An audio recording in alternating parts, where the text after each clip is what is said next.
ready to match the stars. Robert Vaughn, Brett Summers, Gary Berghoff, Patty Duke Aston, Richard Dawson, and Missy McCall as we play the star-studded Big Money Match Game 75. And now here's the star of Match Game 75, Gene Raymer.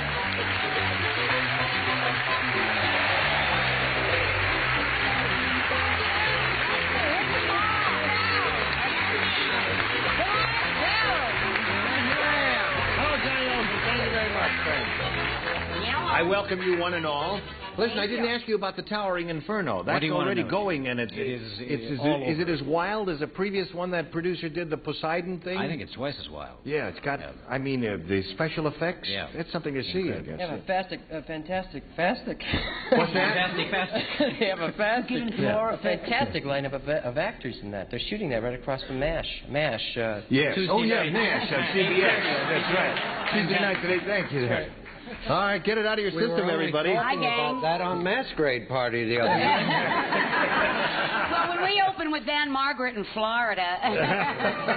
All right, that's enough of that. I thank you for that. Now let's say hello to our current champion, Betty Kobata there. Hello, Betty. How are you? Good. Betty just won a game when the time ran out last time, right? You've got your $100. Now you're going to have to go with the Big Money Super Match where you can win over $5,000. Are you ready for that? Yes. Okay, we're ready for you. Well, not quite ready for you. 1 minute, and then we'll be ready for her. Now, this lady is going to have a go at the Big Money Super Match. Betty Kobata, are you ready? Yes. Okay, here we go. We polled a recent studio audience, and we got their best response to this. 16 blank. Now, the answer they gave most often is worth $500, but you got to match it. If you match the next one, you get $250, and the third, $100. Okay. 3 celebrities are permitted to help. Whom do you choose? Richard. 16 tons. 16 tons, the old Ernie Ford song. Mitzi, have you got one? 16 years old. 16 years old. All right. And Brett. No. And Brett, have you got one? It's hard to do it when you're in the third position, but... What about 16? Was it trombones? 16... No. Reduce. 76 years. Can you imagine? What the balance in your checkbook must look like? In my life. I don't believe it's a religious thing with me. I don't believe it. You sure are steeped in show business, aren't you? 76 trombones. Such of Americana. 16 trombones. Well, it's been reduced to 16. Now listen, now stop fooling around. Have you got one? This lady is asking. No, then that's it. So that's your answer, 16 trombones?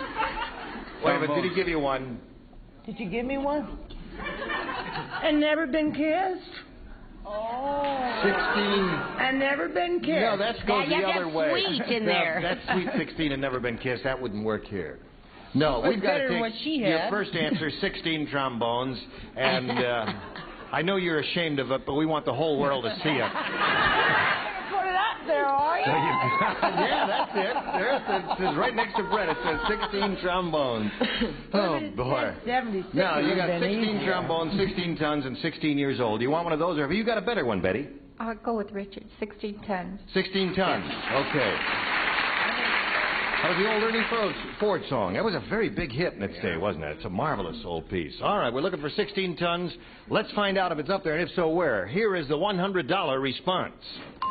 16 going on 17. That's that song. I am Yes. 16 going on 17. Richard Rogers I will lie never about hire you, my Missy. age.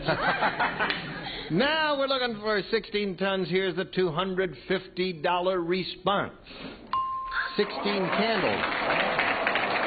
I've heard of such awful What's that? answers. Did you think of that? Uh-huh. Yes. 16 candles, is it a big hit? Well, way back when. Oh, I see. But not as old as 16 tons. No. Right, okay. Last chance for 16 tons. Here we go with a $500 response. 16 tons. You got it. That's good.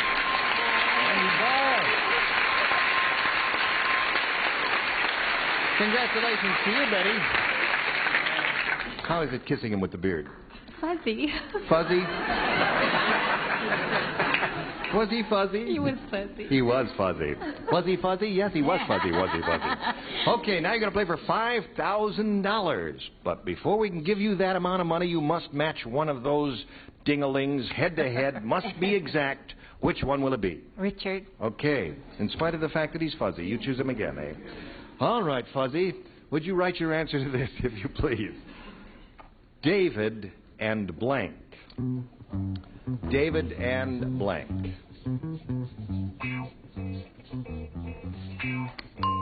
All right, Richard is finished with his answer. And now, Betty, we ask you for your response. Would you think we'll match his? How do you fill that blank in? David and... Goliath. You say David and Goliath. Well, the audience agrees with you. We're going to find out if you're right now. Richard, for $5,000, may we see your response? I saw a film the other night called David and Lisa. David and Lisa. Then I wrote the line.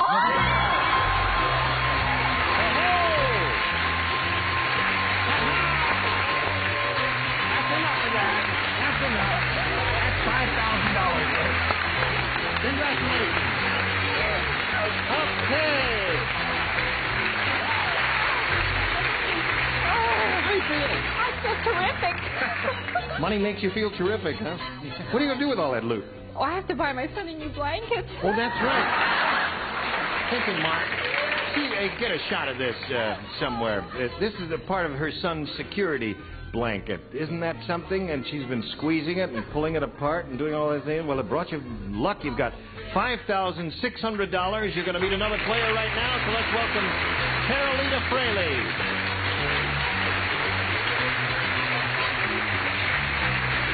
All right. Hi, Carolita. Hello, hello. You know Betty Cavada, don't you? I'm so excited for her. Yeah, isn't it great? Congratulations. Thanks. Now, where are you from?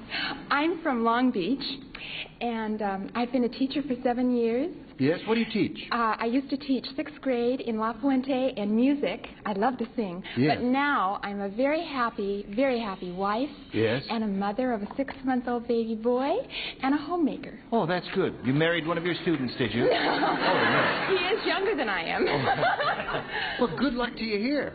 And Thank I you. hope we get a chance to hear you sing somewhere along the line. Oh. We're going to start this game in a moment or so, but first we got to start this message for you. Are you excited? All right, now we're ready to start. Carolita, you seem to be ready. Are you pulled together there? Yes. Okay, please make a selection, Carolita. I'm going to choose A for accurate. A for what? Accurate. Oh, A for accurate. Oh. Well, we'll find out how that works out. You can take the teacher out of the schoolroom, but... Yeah. Richard Dawson said... Oh, dear. He said, I really made a fool of myself at the drive-in restaurant. When the gorgeous car hop asked me what I wanted, I took one look at her, and instead of saying, bring me an order of fries, I said, bring me an order of blank.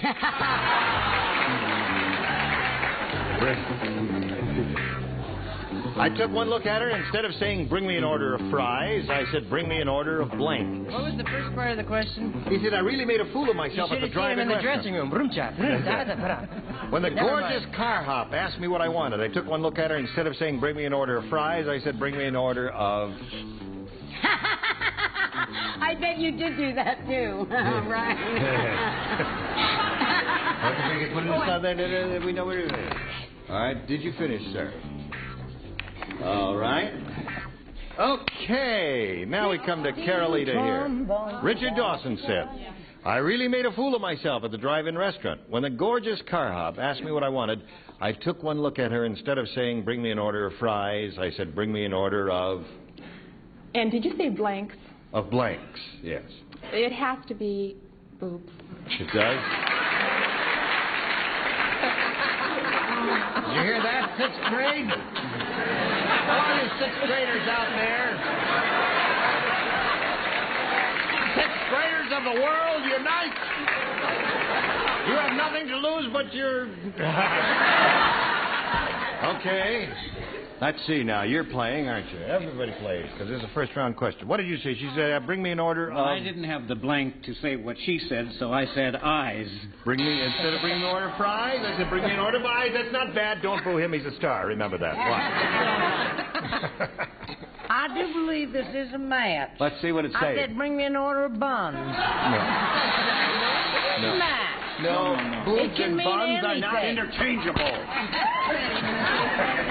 No. What did you say? I'm as embarrassed as you are. I said boo. Okay, there's one for you, Carolita. What are you offering? Well, we need one more for a pair. I thought that Richard would go for the whole thing, so I said that he would say an order of you, my darling lovely. Yes, he would say that. Wouldn't you say that, Richard? No, I wouldn't. Oh. Well, I like would to keep you say? abreast of the time, so I would say Okay. Well, I'm glad we finally got a pair. Now you. Well, I, of course, said boo. Oh. Well. Okay. But wait a second, Gene. What? He ordered them, but he ordered them sunny side up. Oh, I see. So that's 3 for you. Now, this is your first round question. The 102-year-old man said...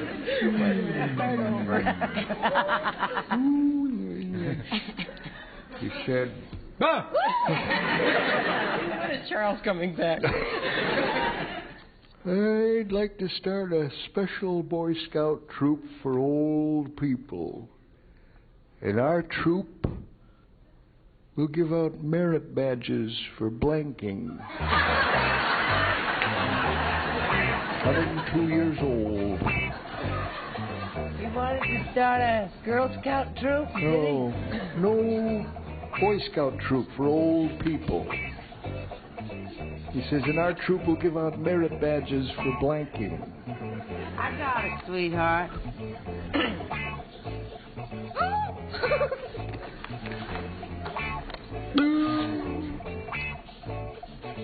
Are you ready? Ready? Okay.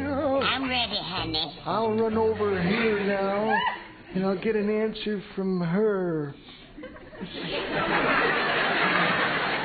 I love it when you tap dance like that.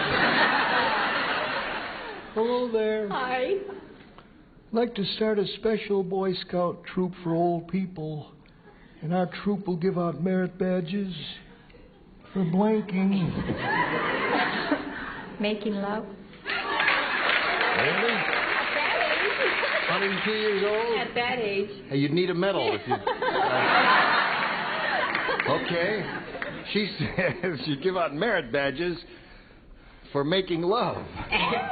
what The a lovely implication thought. is if you could, if you'd you deserve the medal. You could. You should All right. when you're that You should. Okay. Do you say you should? Well, no. I say 102, you got a merit badge for living. Just for living. That's it. Just for making it from one day to another then. Okay, Brett. I understand in England at 102 they give you the Victoria Cross.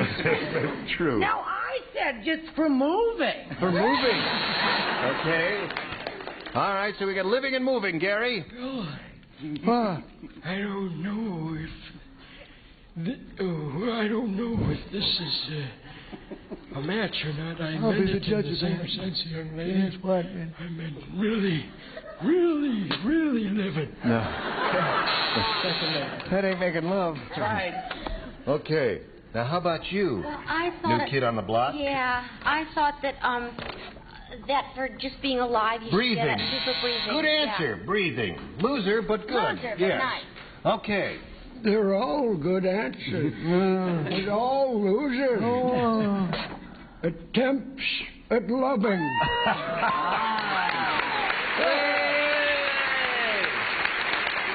Okay. What about it, Mitzi? Well, in the home I come from, excuse me, in the home I come from, see, if you make love, you do something right after. Fainting. Makes you dizzy, doesn't it? Okay. Oh, crazy. So it's 3-1, and a round one. Our challengers ahead, and now this. So hurry back. Now, here we go with round 2, ladies. Are you ready? Okay. Carolita, please make a selection. I will choose A again. A again? All right. Last time you matched 3 of our celebrities, Gary, Richard, and Mitzi. The 3 of you do not play. The rest do. I have a little limerick for the rest of you. And it goes like this. A little old, long-bearded gnome makes a Hollywood car wash his home. He kisses each car that belongs to a star, so his lips are all covered with blank. He kisses each car that belongs to a star, so his lips are all covered with... All right, let me put that... Do you have to do it? A little old, long-bearded gnome makes a Hollywood car wash his home. He kisses each car that belongs to a star, so his lips are all covered with blank. Is there an answer? There is an answer, and it's so easy. I wouldn't even give her that much of a clue. She doesn't deserve it. Okay, she's finished. Yes, indeed, I will say it again for you, Carolina, because she's finished now. And here we go. A little old long-bearded gnome makes a Hollywood car wash his home. He kisses each car that belongs to a star, so his lips are all covered with... Snow. Well... Is it supposed to rhyme or is it a limerick? It's a limerick, you see. It's home and gnome. Dome. No. Nope. Sorry. Yeah. Too late. We have No. to. The rule is we've got to accept Yes. your first answer, so we'll Yes. have to do that. And snow is about as rotten an answer as you're going to get here. Oh, there's a worse one coming You got up. a worse There's one coming. All right. up. Watch for a worse answer Yes, than I'm- snow coming up right now. Ta-da-da! I rhymed the wrong word and said tar. That's worse than you. You're right. That's worse than hers. Okay. That's right. He's making motion pictures. That's right. Yes, Brett. I was going to say stardust. Yes. But then I figured that that was not as good a rhyme as foam. Foam is good. That's good. You've done good. Well, a teacher would say. Right. What did you say? I say I'm not playing this game. You're not playing? No. Oh, that's right. Three do not play. Oh, you're the only other one we call on Yes, here. What have you got? I said foam. Foam seems to be the answer. Foam or chrome? Chrome would have worked. Chrome would have been good. Well, chrome, you know, the radiator, a lot Yes. of chrome parts I just and all went that. blank. You went to a I blank. was too on that. excited. Now, at this moment, you're ahead 3-1. You need 2 to tie, 3 to win, okay? Here we go. Who does not play? Richard. There's a new Walt Disney movie called Minnie Mouse Meets Willard the Rat. At the end of the movie, Minnie gets blank. Could you do that again, Doctor? Yes. The new Walt Disney movie is called Minnie Mouse Meets Willard the Rat. Yeah. At the end of the movie, Minnie gets blank. It's up to you to put something in that blank. And Betty will give us an answer in a moment or so, trying to match you. Okay. We don't need the artwork. Just give the answer there, Gary. What do you mean you don't need the artwork? Well, we've I just put got the to move along, Brittany. blank card in there. Okay, put it in the slot there, and dear. away we go. Over here to Betty Cobata. The new Walt Disney movie is called Minnie Mouse Meets Willard the Rat. You've seen Walt Disney movies, haven't you? At the end of this movie, Minnie gets... Made love to? Minnie gets made love to. You don't say it that way in my country. Minnie gets made love to. Try snow. All right, that's the answer. She says Minnie gets made love to. Not in a Walt Disney movie. No. No. Married. Minnie gets married. Walt Disney movie. Yes. Gets married and married and married and married. You shut up! I understand. Is there someone to my left? Yes. I understand you speak many tongues. Do you not? Yes. Now, do you know what that word is? Enceinte. Very Yes. good. Or pregnant. Or pregnant. We like to educate Yes. as we go along. Don't we, dear? No match there. Okay. All right. Oh, I guess you believe in immaculate conception. Well, it's possible. You There see. must be a star over the farmer's market. I can't believe that. Someone gave Minnie Mouse a pill, and that's... All right, Gary. There's a full moon over the farmer's market. No, obviously nobody up here has seen Willard. I went the other way. I said Eaton. Eaton. Okay. Well, you got to match the 2 remaining ones, Betty, to stay in the game. She says Minnie, at the end of the movie, Minnie gets made love to. Well, she did. Then she got, you know, Oh, pregnant, yeah. a little cute So, little maternity clothes. that and is everything. not a match, and that means that Carolina Fraley wins the game.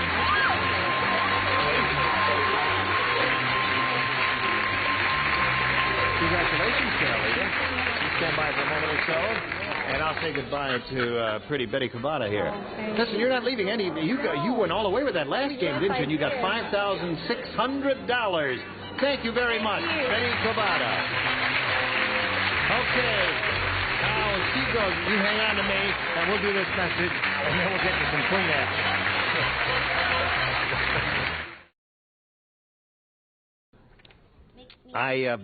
We've got to stop right here now, and Carol Lee will be back next time to have a go at the big money. And all of you will be back next time. And remember, you must obey orders. If you do not come back, something terrible will happen to you. I'll tell you what is going to happen. Hey, listen, I meant to ask you, Gare, is your show still as hot as it's always been? I know it's as funny as it's always been because I watch it all the time. MASH. We're doing terrifically. Yeah, we're in the top 5. Isn't that great? That's And you deserve it, don't they? That's in Guam. All right. Well, that's all the time we've got today. We hope you'll join us next time for Match Game 75. Gene Rayburn here. Goodbye.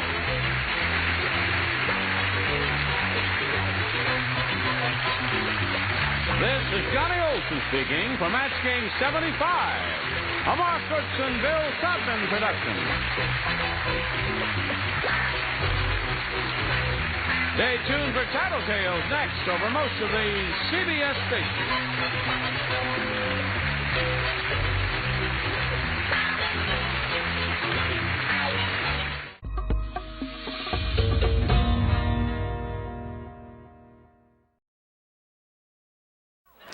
Get ready to match the stars. Tab Hunter, Brett Summers, Charles Nelson Riley, from Taxi, Mary Lou Henner, Dick Martin, and Fannie Flagg, as we play the star-studded Big Money Match Game 78. And now, here's the star of Match Game 78, Gene Rayburn.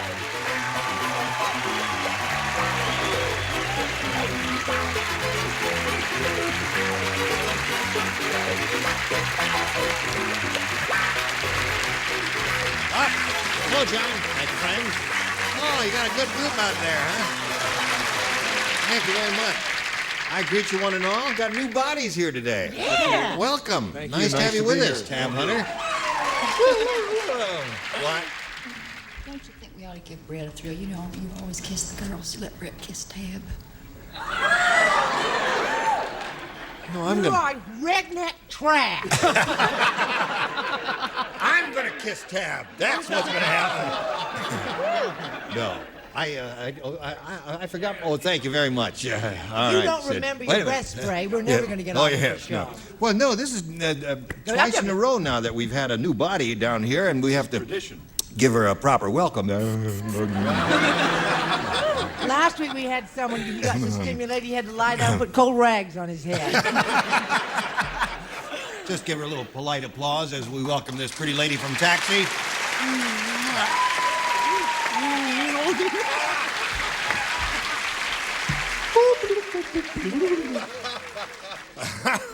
Nice to see your body, too, but I'm not kissing you. Let's all applaud Judy Bates, current champ. Hey, Sid. Sid. Sydney. Thank you. Okay. All right, Judy, how are you today? Better today. You're better today than what? Than yesterday. Oh, she looks okay to me. Doesn't she look okay to you? Well, she's excited because she's going to be going for $5,000 or $10,000 in the head-to-head part of the audience match. Good luck to you, Judy, with that. We'll do that right after we do this. Here's Judy Bates now. We've done part of the super match here. We've come to the point where she's won the $500, which means the least she'll be playing for is 10 times that amount, or $5,000. However, if she has a lucky spin of the star wheel, she can double that amount and play for $10,000. It must make one complete revolution, and it'll determine which star you'll be playing with and for how much. Have a go at it. Now give it a good hard spin. There it is. There's one revolution, and now let's see if it's going to turn out double here now. Oh, a little more. Oh,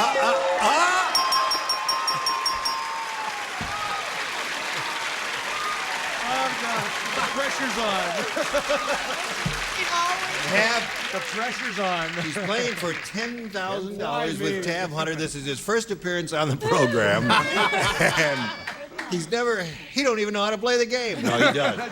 No, he's been through the mill here with our producer, Ira Scutch, and he knows how it goes. And if you're set, Tab, remember, you'll write your answer and put it in the slot here, and I'll get a verbal response from this lady after you've finished. Here we go.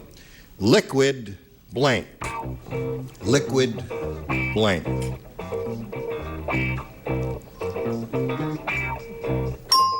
All right. He's finished. Now, Judy, if you give us the answer that he's written and put in the slot there, we give you $10,000. Liquid.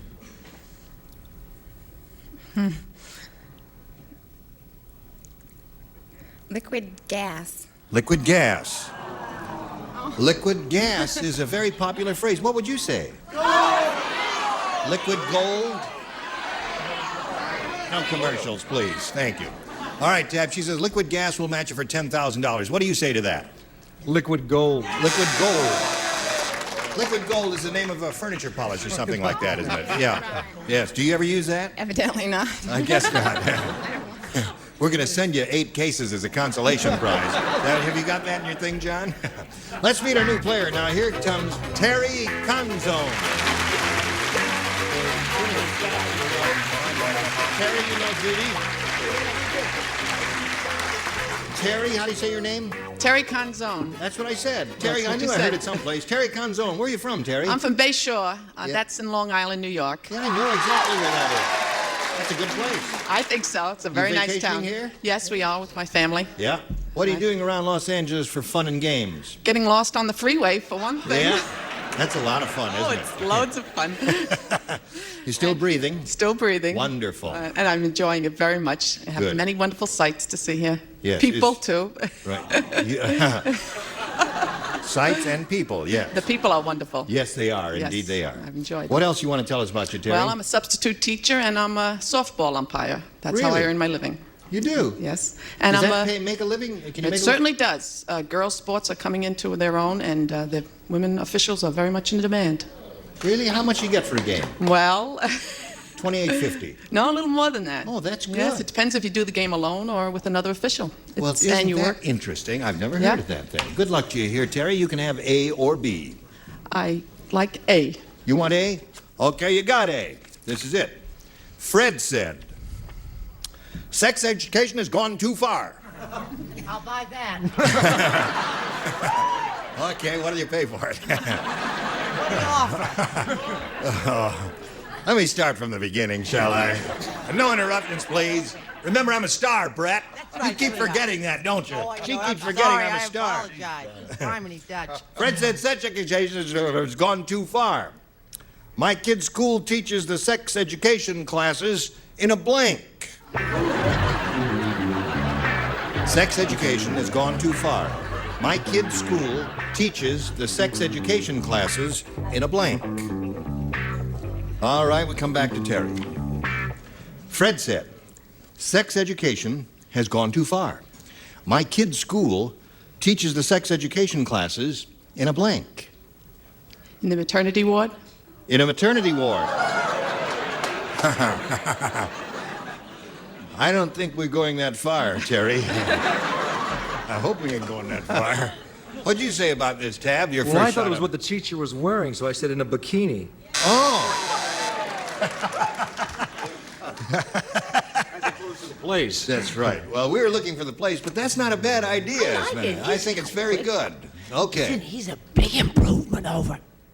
I wouldn't say that. I said a striptease joint on the strip. Striptease joint on the strip. That would really be taking the classroom out. A bordello. A bordello. So, Terry, we so far do not have a maternity ward. What do you say to this? Still don't have it. A bedroom. A bedroom. That's kinky. Yeah, Actually, I may have a match. I said a crib. A crib. Close. No match. There are cribs in the maternity But we were ward. thinking Yes. along. Right. And you, my dear, what do you say to this? I said a massage parlor. Oh, really? Did we have 6 different answers? Did we have 6 different ones? Yeah. Yes, we did. Yeah. Well, there it is, Terry. 7. Oh, yes, 7. You're right. Okay, you'll have a first-round question in a moment or so. Right now, we've got this for you. We are ready. The other round one question, Judy, this is all yours, and it reads as follows. Nerdo-Crumbesia has the world's worst army. Have you heard of Nerdo-Crumbesia? It's a mythical, rotten country we made up. Okay? Nerdo-Crumbesia has the world's worst army. When they march, instead of the goose step, they do the blank.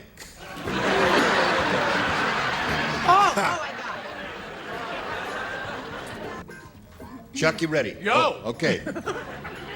Nerdo-Crumbesia has the world's worst army. When they march, instead of the goose step, they do the...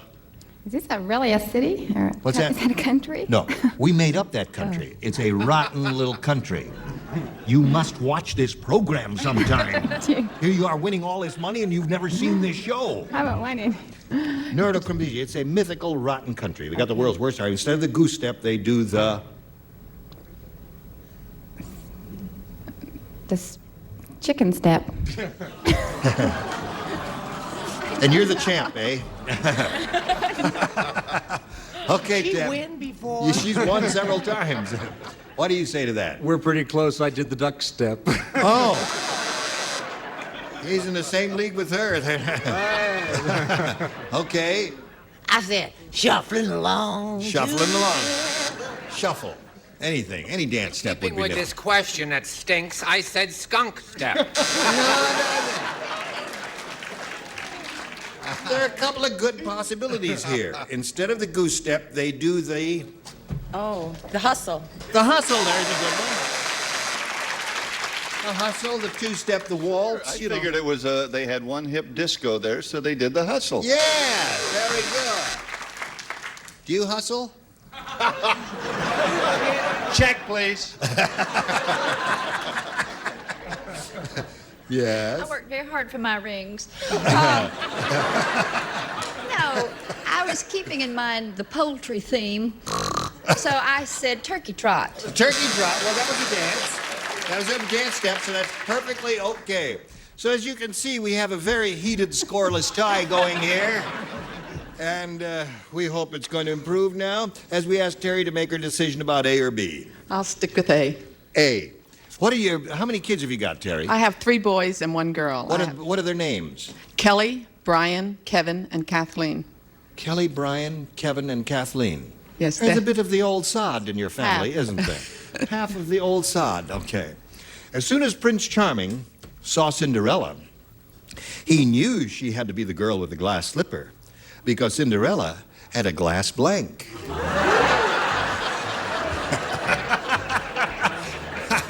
Let's just let it go at that. Let's not write an answer. It's good just as it is. The possibilities are mind-boggling. Yes. Well, there's one outstanding answer, I think. I Okay. have the answer. Ready there? Here we go. As soon as Prince Charming saw Cinderella, he knew she had to be the girl with the glass slipper because Cinderella had a glass... Nose. Nose? We continue our winning ways, I see. Okay, Tab. How about an eye? Glass eye. That's reasonable. Nose. The eyes have it. The eyes have it. That seems to be the definitive answer. Foot. Foot? No, foot is all right. No, foot is all right.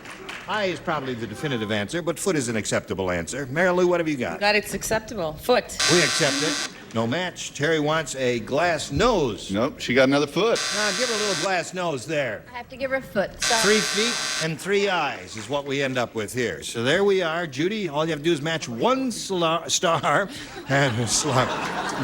I didn't. You match one slob and you win the game. No, when you combine the words celebrity and star, it comes out one slob. Got a little message here. Go away while we pull ourselves together. Oh, that's me. I was just over there visiting a little bit. So here we go now. Thank you, John.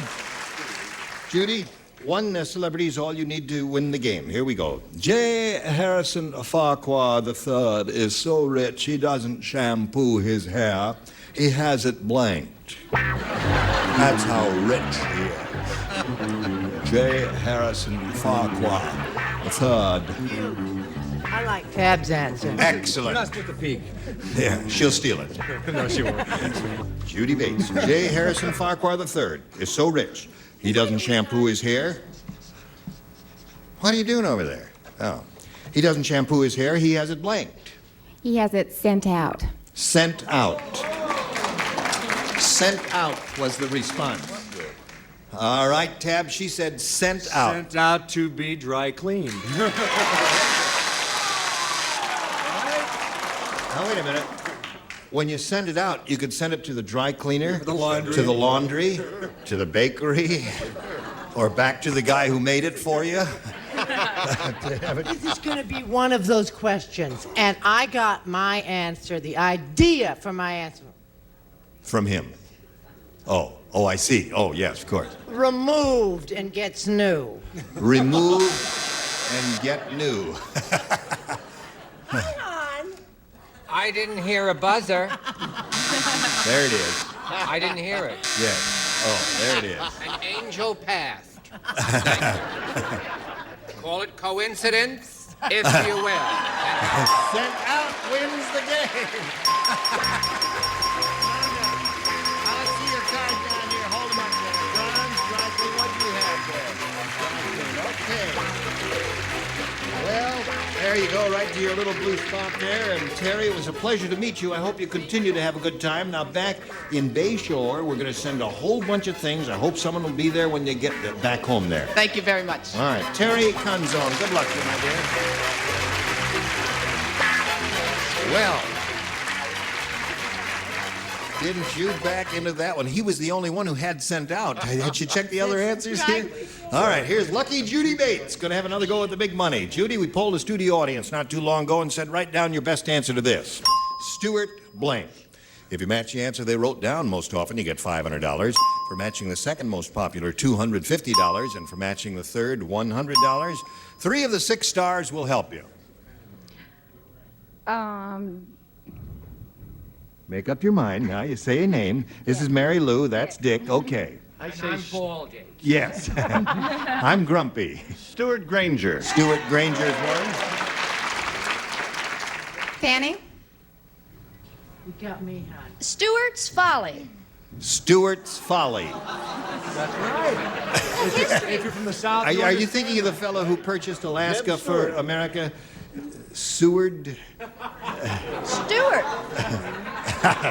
Well, he's Secretary of the State. Seward is he was in the Lincoln administration, was he? Somewhere around there. He bought Alaska for a nickel an acre, or 3 cents an acre, I think it turned out there. Okay, cancel that. Yeah. Stuart Swartz. Okay, call on another one if you please. Charles. No, on a boat you say it. I say it all the time on a boat. When you want a drink, you go, Stuart, please. Oh, Stuart, please.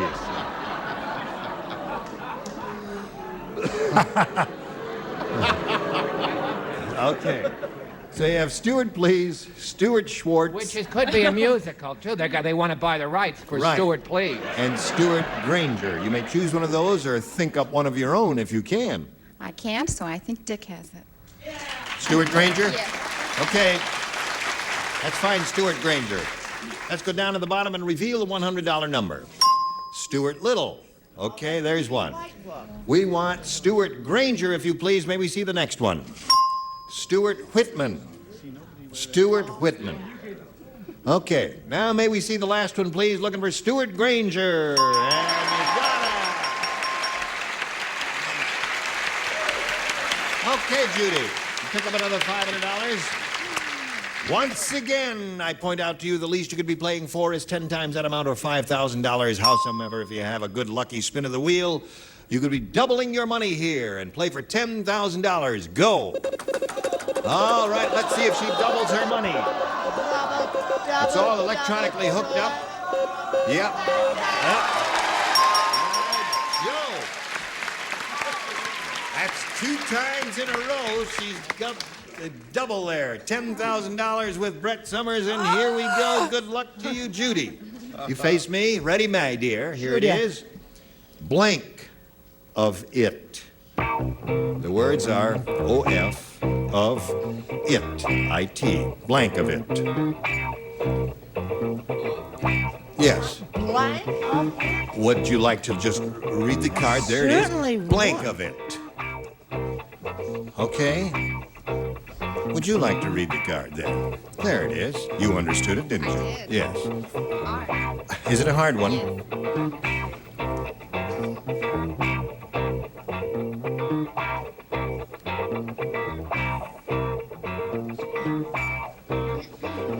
It's decision by committee. It's called original thinking. Anytime, Brett.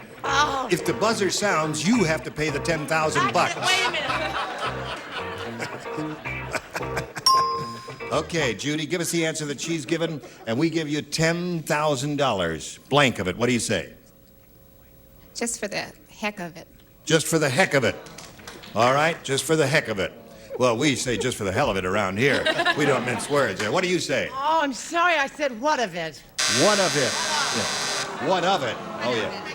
What of We it? had all of it. We had everything. Now, wait a minute. What would you say?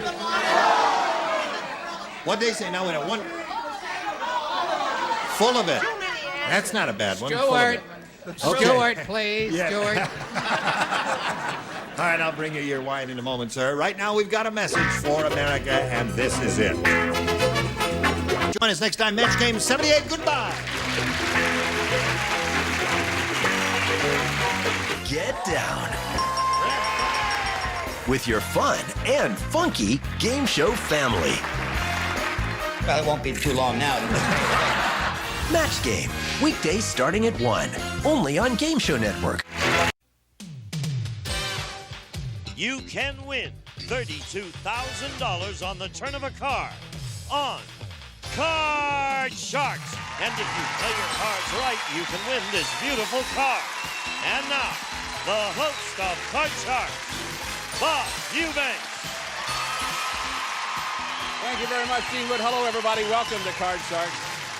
Well, once again, we have such an exciting match going on between two delightful contestants. We have a new car to give away, and we gave our champion a new car yesterday. We also have thousands of dollars and two very lovely dealers. Let's meet them right now. Here they are, Lacey Pemberton and Susanna Williams, our dealers on Card Shark. Oh, look at this. Now, I have to ask you a question, ladies. Okay. Would you mind turning around? Turning around? Turning around. Oh, yes. okay. Could you please tell me what do you put in the back pocket? Very little. Yeah, not Very much. little. Not much. I didn't look like there was much room to put anything. I was just curious. Credit card. I see. All right, let's set it up from where we left off last time. Let's bring our Card Sharks in here. Oh, this man right here won a new car yesterday. His winnings so far have reached $15,364. Cash and prizes. And we couldn't be happier for you. You know, we get so excited when people win on this show because we really want you to win. And Pete, you won the first game, and if you win this game, well, you'll be the champ again. But see what happens. Tell us about Pete. Well, I'm Peter Gazzardo, originally from New York. I'm now living in California.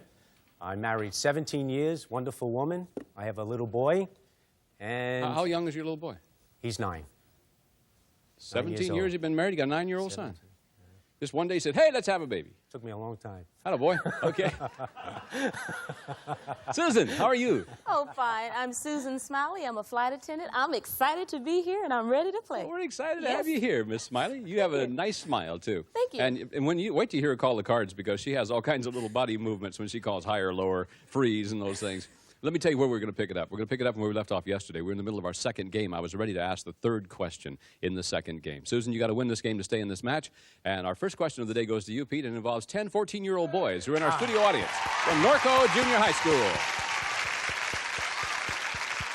Now, before the show, we asked these 10 boys, have you ever tried to impress a girl by pretending to be older than you really are? How many of these 10 boys admitted they've tried to impress a girl by pretending to be older than they really are? Oh, I remember going back at 14. Oh, yeah. We used to try to do that all the time, especially when they were older. I would say that's pretty high. I'm going to go with 7. 7 out of the 10 have actually tried to do that. Susan, higher or lower than 7? Oh, gee, that's a tough one. These look like real honest guys. I don't know. But I'm thinking... Can we talk? I was going to finish. Oh, In okay. stressful times, such as a woman, you might have to change that a little bit. Pete said 7. I think it's just going to be maybe just a titsy bit higher. Higher than 7. The actual number of these boys who have tried to impress a girl by pretending to be older is 7 of them. Right on. Well, I knew I was 14 at one time. $100 for you, and we'll share $100 with the guys down there, too. All right, which 7 of you guys have actually tried to do this? Oh, there they are. Bob, what happened? Well, I met this girl. She was about 16. Yeah. And I wanted to really impress her, so I told her I was 18 years old. And she started to believe me. Did she? Until my friends talked to her and told Right. her I wasn't, so she just took off. She was real mad at me. What's your last name, Bob? My last name is Eubanks. Eubanks.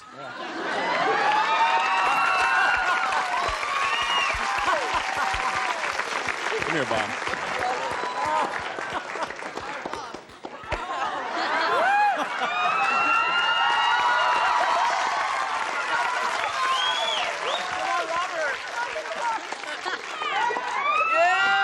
Over here. Now, let me warn you a little bit, okay? When you take over Card Sharks and when you take over Newlywed Game, there's some things that are going to happen. There's guys like Barker and Woolry and Kennedy and guys like that. You got to beware of those guys, okay? You'll know that you're the only good guy. You just keep that in mind, okay? Yeah. And I want to wish you all the luck in the world. And here it is. Thank you, Bob. I'll see you later.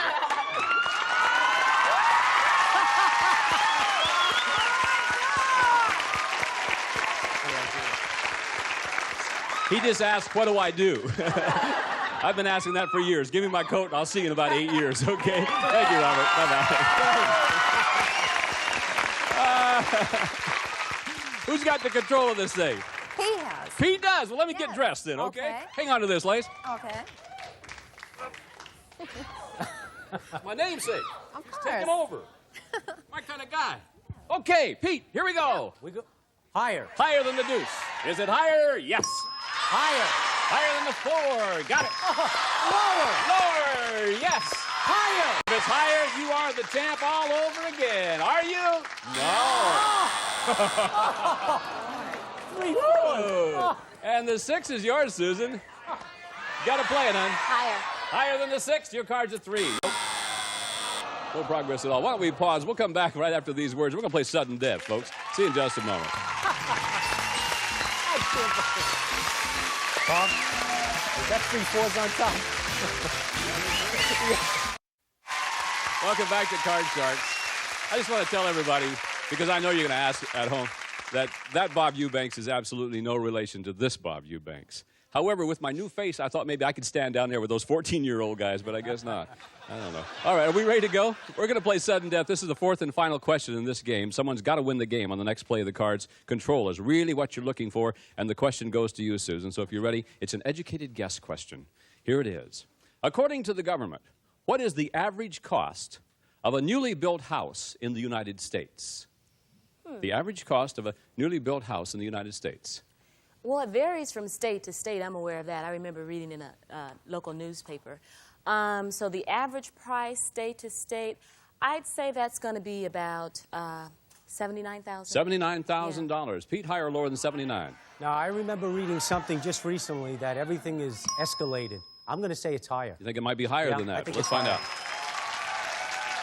The average cost of a new house in the United States is $127,000. Yes, it was higher. Okay, Pete, now you got some choices to make, my friend.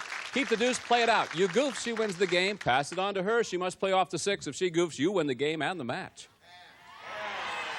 Pass it to the lady. Susan, here we go, hon. Higher. Higher than the 6. It's a 9.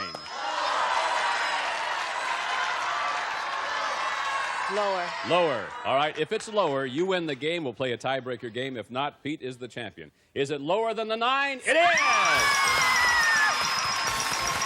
And you win the game. All right. Woo! That's a little nerve-wracking, isn't it? There we go. Okay, 1 game for Susan, 1 game for Pete. That means we have to play a tiebreaker to find out who our champion is going to be. And if you notice this time, we're going to deal out only 3 cards with a maximum of 3 high-low questions. Lacey's dealing out the cards, and we'll start the game right now. Pete, first question, it's yours. We surveyed 100 married women. We asked them, When you're mad at your husband, are you more likely to yell at him or give him the silent treatment? How many married women said they're more likely to give that sucker the silent treatment? Not my wife, I can tell you that. She yells, huh? Oh, God. She lets me know. Lets you Believe me, know. she lets me know. But I don't know. I think a lot of women today, even though they express their feelings and that, there are still a lot of women who don't. I'm going to say it's going to be a low number. I'm going to say about 42. 42 out of 100 are more likely to give him the silent treatment. Is that what you're telling me? Susan, will it be higher or lower than 42? Whew. Somehow I think you're a yeller, Susan. Actually, no. Actually, when I get angry, I yell sometimes. I start off yelling, but I end up getting quiet. I see. And I just don't say After anything. you beat him to the ground, right? I try, but it Yeah, I doesn't understand. work. And he always goes, "What's wrong?" Oh, nothing. Nothing. Yeah, nothing's wrong. So, Higher or lower than 42? I think it's just going to be just a little higher. A little higher, give the silent treatment then, huh? I think so. The actual number of married women who are more likely to give their husband the silent treatment is 55. You're right, Susan, it was higher. 3 cards away, Susan. Here's your first card. It's a jack. I'm going to keep it. I'm going to go lower. Keep the card and go lower than the jack. 5. All right. I think I'm going to go higher. All right, if it's higher, you know what happens. You are the new champ. You'll play for the big money and a new car. If it's higher than the 5, you are!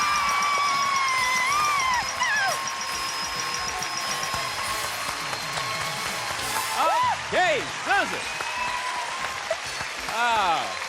Pete, we have to say goodbye, but certainly you walk away with full pockets. In fact, you drive away. New car, $15,464 in cash and prizes. Thank you, my friend. Thank you very much. All right. Come over here. This is where the champions stand, right here. We'll be back in a moment to give this nice lady a chance to win a lot of money in a new car right after this. So we'll see you in a minute. Welcome back to Card Sharks. Okay, now let's have some fun. You've won $200. That's yours to keep no matter what happens. But now you really have a chance to win a lot of money. The cards the girls are dealing out over there, inside that deck are a couple of jokers. Every time a joker pops up, that gives you another chance of winning that wonderful new car, and we'd love to see you win it. And just for winning the match, Lace has 1 joker for you. So you know you at least have 1 opportunity of winning the car. You can change 1 card per line. You know all the rules, I hope. Good luck to you, hon. We want you to win. Give her $200, please. Got it. Here we go. All right, Susan, you've got $200, and your first card is a 10. You can play or change. I think I'm going to stay with that, and I'll go lower. Okay, how much you want to bet, though? You got $200. $200. Oh, I forgot. $200. We're going to try just $100 lower. 100 lower than the 10. Good one. You got $300. Okay, I want to change that card with number 2. Number 2. 2. Let's see what number 2 is. Number 2 is a 4. That's not bad. $300. $300. I'm going to go $250 higher. $250 higher than the 4. It is. Now you got $550. Can't change it, have to play. Okay, I'm $550. $550. I'm going to go $300 lower. 300. Lower than the 10. No. It's okay. Brings you back to $250. I'll give you another $400. You've got $650 up here, and you've got a queen to play with. Okay, I'm going to go higher on that. And You got $650. $650. I want to go $300 higher. Are you sure higher? Oh, I'm sorry. That's all right. I don't want to change your mind. You can go any direction. I just want to make sure where you are. Lower. I am so sorry. Okay. No. How much you betting lower now? What did I say? $350 lower? $350 lower. Is that your bet? $350 lower than the queen. It is. $1,000, hon. All of it. All right. What you bet? All of it. I'm higher. All of it higher. It is. $2,000. Okay, and I can change that card, right? I'll change it with number 1. Number 1. Woo, baby. Hey, isn't this fun? Yes. 6 now is a 9. Woo. Now you got $2,000. Be cool now. 2,000? 2,000. Okay, I'm going to go lower, and we'll just try 1,000, huh? I'm sorry. Wait. I have how much? You got $2,000. $200. Okay. 2,000. Okay. $2,000. How about I go $550 lower? $550 lower. You're making me real nervous. Oh, I'm nervous too. Yeah, me too, hon. I want you to win. $550 lower than that. No. That's okay. Now, look what you're going to win, babe. Ha-ha! All of it? Yeah. Lower. Yeah. Guess what you got? Oh, and it's close too. You bet. $2,900 in cash. That's what you win. Not bad at all. That makes your winnings so far $3,600 in cash. Remember, you won the other $500. And you have one joker here. We're going to give you one chance of winning that new car, but heck, that's all you need. We'll be back in just a moment to watch her try to win that car. In a moment. Welcome back to Card Sharks. Thank you, Lacey. There, my dear, is a joker. Over here are 7 numbered cards. Behind one of them is the word car. If you can find it, you will drive home in this beautiful car. Take a look. Gene? The Renault Alliance GL Convertible from Renault. Designed from the inside out with the passenger in mind. Comes with standard features and California emission. Good luck, Susan. Indeed. Thank you, Gino. Go find that car, hon. We're rooting for you. We want to see you win it. Where are you going to put it? Number 6, the lady says. Sound good to me. Come over here. I have no idea in the world, but I'm rooting for you. I can tell you that. What's going to happen if you win the car? I'm going to die. Oh, no, don't die. My goodness. Behind number 6 is the word no. Doggone it. Look how close you were, honey. Oh, you were right next door. Number 5. But that's okay. If you win the next 2 games, you can try it all over again. You've got $3,600 in cash. Very good indeed. And now what I want you to do is I want you to go over there and stand where the champion stands, right on this side. And let's bring our new challenger in. Come on, Frank. Hi, Bob. How are you? Hi, how are you, Susan? Nice to see you, my friend. Nice to see you. I'm Frank Montgomery. I'm an aerospace engineer. I'm a native Californian. I've been married 37 years, and I got a 20-year-old daughter. 37 years to 20 years. And you're a native Californian? Yes, sir. Boy, that's amazing. You've been here that long. I know it. That's great. A nice state, though. All right, nice to have you here. You win 2 games, and you're the champion. You obviously know all of that. And I know you cut the cards earlier. Yes. So let's get those cards dealt out and start our match right now. Lacey's dealing out the cards, and this first question involves our 10, 14-year-old boys who are in our studio audience.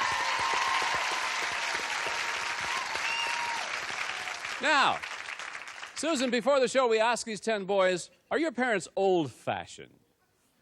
How many of these 10 boys said their parents are old-fashioned? Well, you know, Bob, when I was 14, I thought my parents were old-fashioned. It wasn't until I matured into the woman that I am today that I thought, you know, that they were not that way. But the way it always is, I can tell you that.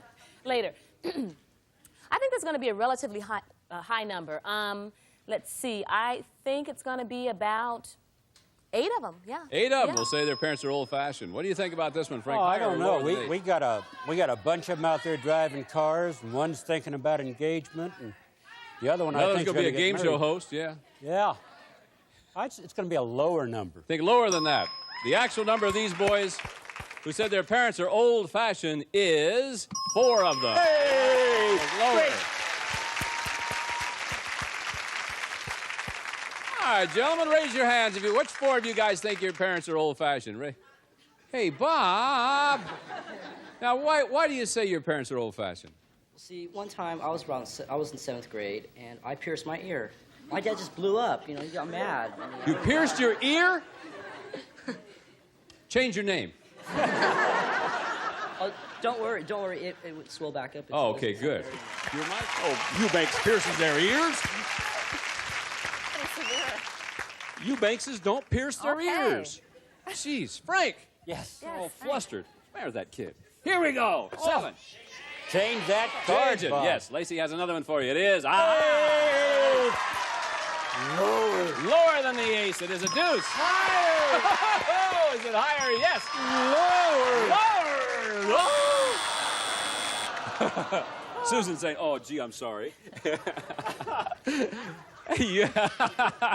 Susan, you're playing free. Here's your card, a 10. Okay, we gotta go lower. Lower than the 10. No, not lower. We didn't make any progress at all, really. Frank, here's your question. Today is April the 15th. Yes. Yes. Tax day. Yuck. Yuck.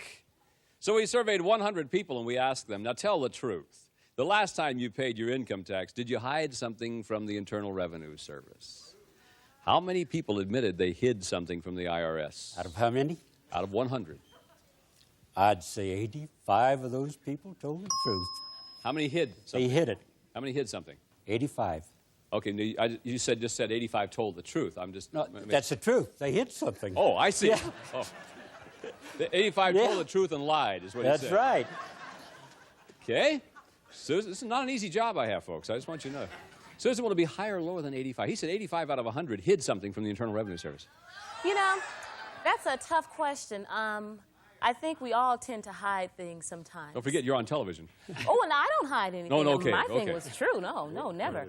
But I think what happens is that we may not admit that we hide it. Gotcha. Just inflate it a little bit, but no Gotcha. one knows. So I think it's going to be a little lower. A little lower than that.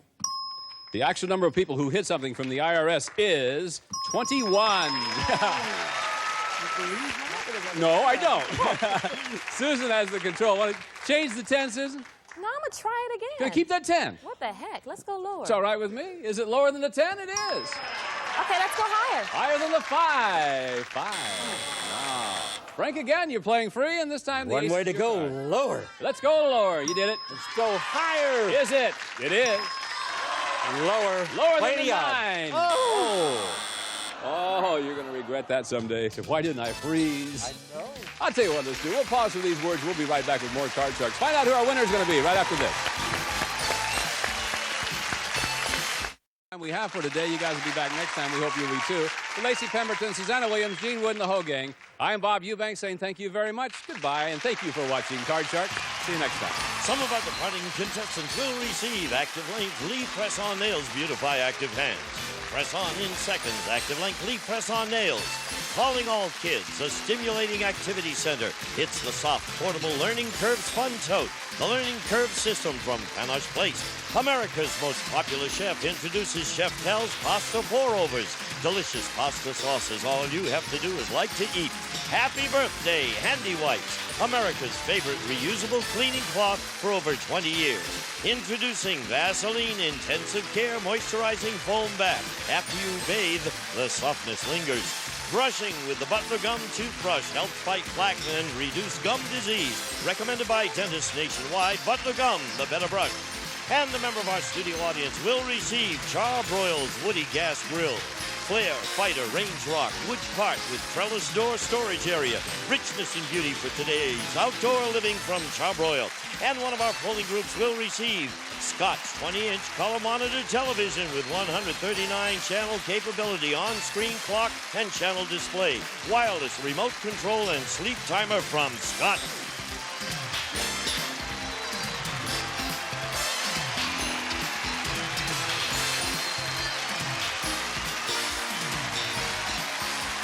This is Gene Wood speaking for Card Sharks, a Mark Goodson television production.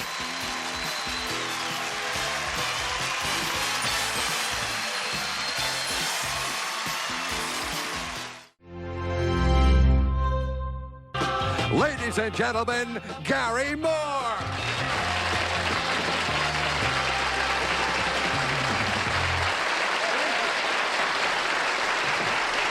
Thanks very much. Thank you, Bill Wendell. Hi, everybody. Welcome to Tell the Truth. Our first guest has the most pleasurable occupation it's possible to imagine. He designs clothes for the world's most beautiful women. We'll hear about how he goes about that, and we will see some of his clothes as soon as we have greeted our somewhat tatty panel here on To Tell the Truth. Hey, Bert Convy. Peggy Pass.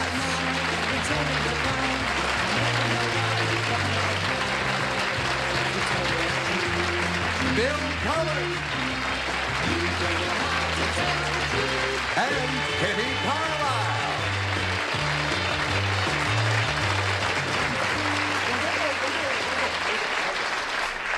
Now, the girls are acting somewhat surprised because this part of the show, let's step down where we get more light.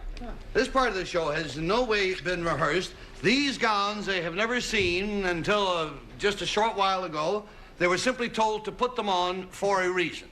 Now, the reason is, I will tell you, Kitty Carlisle is wearing I want you to sort of model this.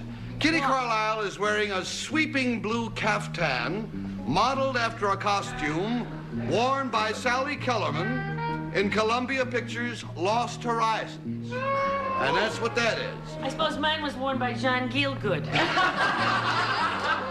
Thank you, Kitty, very much. I don't want to go now.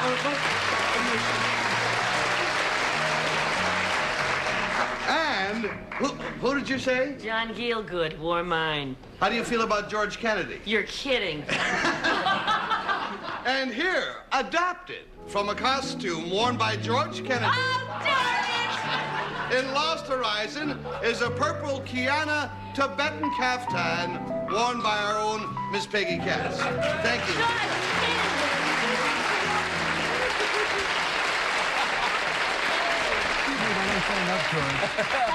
Oh, George, you never look lovely. George must have looked darling in that. He was the guy that used to beat up Cool Hand Luke. What, in that? No, not in that. Well, no wonder Cool Hand Luke had his... Well, never mind. Now, let us meet the extremely talented gentleman who designed these outfits.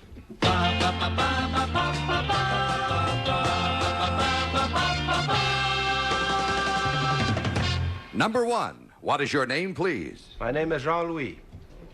Number 2. Number 2. My name is Jean-Louis. Number 3. My name is Jean-Louis. And now let's listen to the fashionable fable of Jean-Louis. Although it is no fable, it's the truth. It says, I, Jean-Louis, am a designer.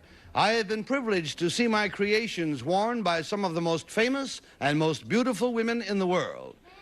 Much of my designing career has been spent in Hollywood, where I started off with a great splash, creating the eye-popping strapless gown that Rita Hayworth wore in Gilda when she sang Put the Blame on Mame. The demure and proper Deborah Carr got a new sexy image when I put her into a halter swimsuit in From Here to Eternity. I designed for such flaming youth flappers as Julie Andrews, Carol Channing, and Mary Tyler Moore in Thoroughly Modern Millie. Marilyn Monroe's last film was The Misfits. For that extraordinary blonde, I created this simple but form-fitting dress. For a number of years, I've been designing not only movie costumes, but an exclusive ready-to-wear collection. This year, my ready-to-wear ensembles are partly inspired by the costumes I designed for the new musical version of the famous film Lost Horizon. As you saw earlier, Kitty Carlisle and Peggy Cass are wearing 2 of my creations on the show today. Signed, Jean-Louis.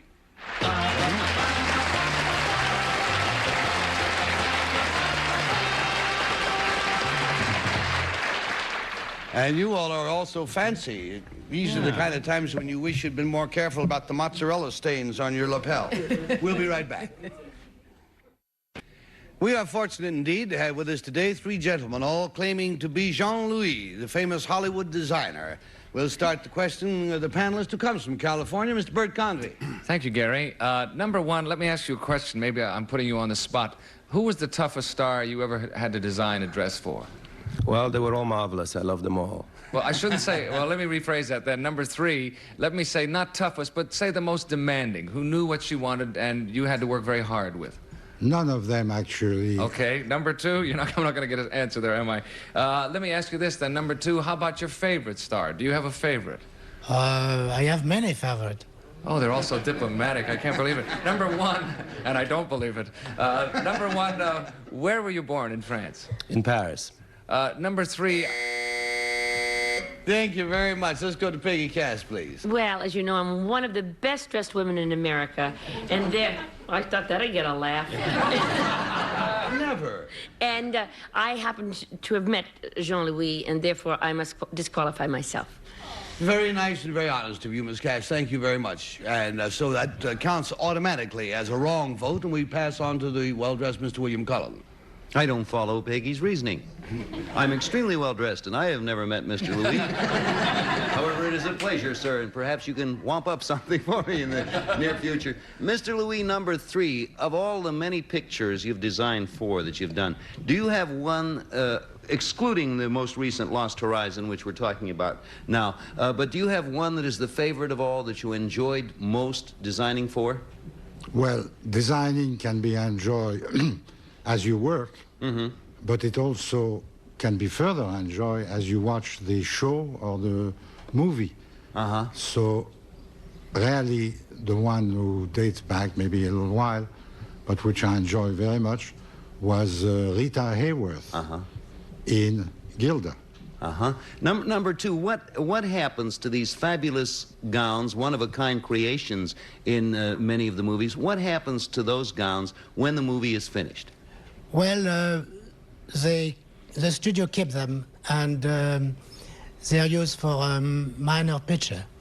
For a minor picture? Right. Amortizing the gowns, by golly.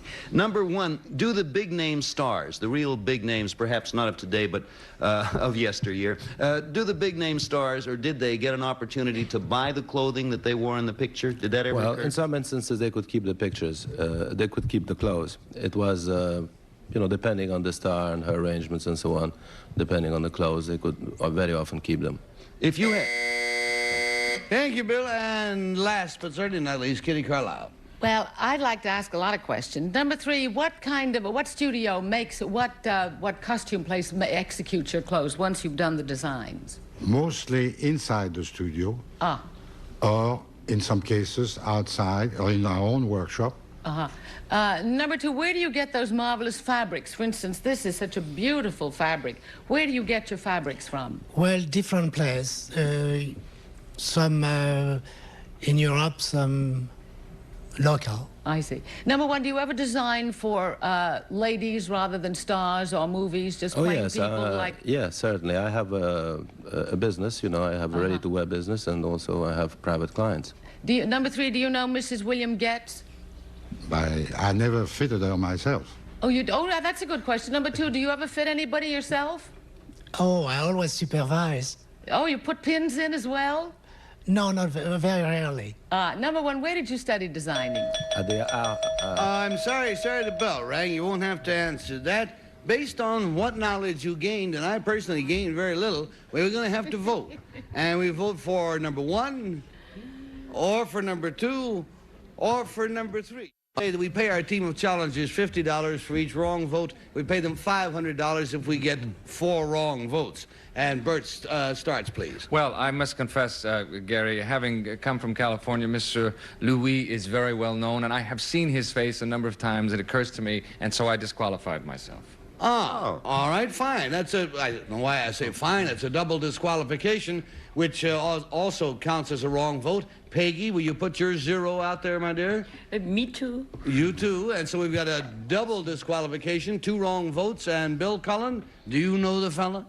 No, I have an impression at the moment. Actually, Mr. Louis is a fine designer, and when asked, one of the gentlemen said that he occasionally does the fittings himself, but when it came to number 2, he said he supervised the fittings. He didn't truck around with no pins or anything like that. So I'm all for number 2. He's a guy, say, take up a little bit there and let down a little bit there. All right, and so we've got a number 2 show, and Kitty Carlisle. Well, they were marvelous. Number 3 knew Mrs. Getz, who does get a lot of her clothes at Jean-Louis. And number 2 has the best haberdashery. I think he's the chicest. But number 1 got my vote. She was crazy about number 3 and thought number 2 was marvelous, so she voted for number 1. Sometimes it's hard to follow this show. But the votes have been cast with the real Jean-Louis. Please stand up, sir.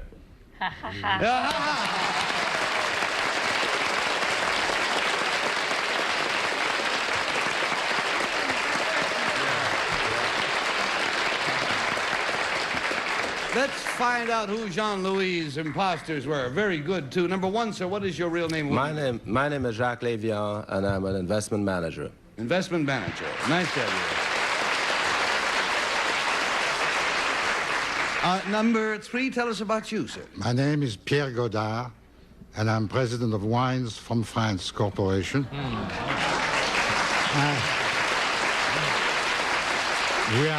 We are currently introducing in America a new wine bottled in plastic bottles. Plastic wine bottles? This is for fine wines or vin ordinaire? Vin de table. Vin de table. Very well, whichever you like. Now, Mr. Louis, I know that you have won an Academy Award that didn't come out in the questioning. For which film were you honored? The Solid Gold Cadillac. Oh, yeah. Solid Gold Cadillac, and the leading lady in that... Judy Holliday. Judy Holliday of blessed memory, of course. Thank you, Jean-Louis. It's been a joy having you here, gentlemen. Thank you both. And now let's meet one of the new militants.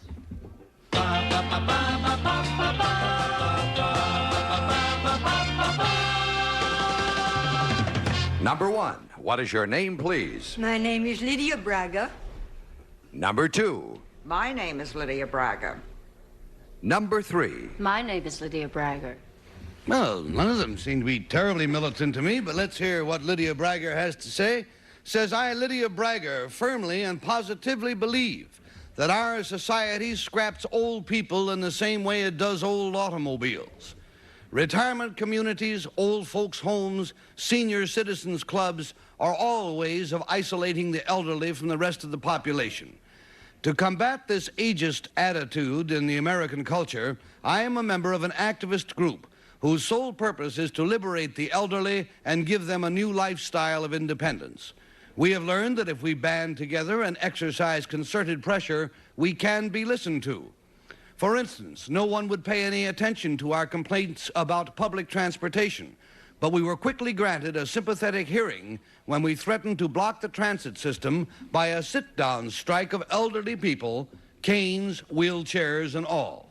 We call our militant organization the Gray Panthers. Signed, Lydia Braga.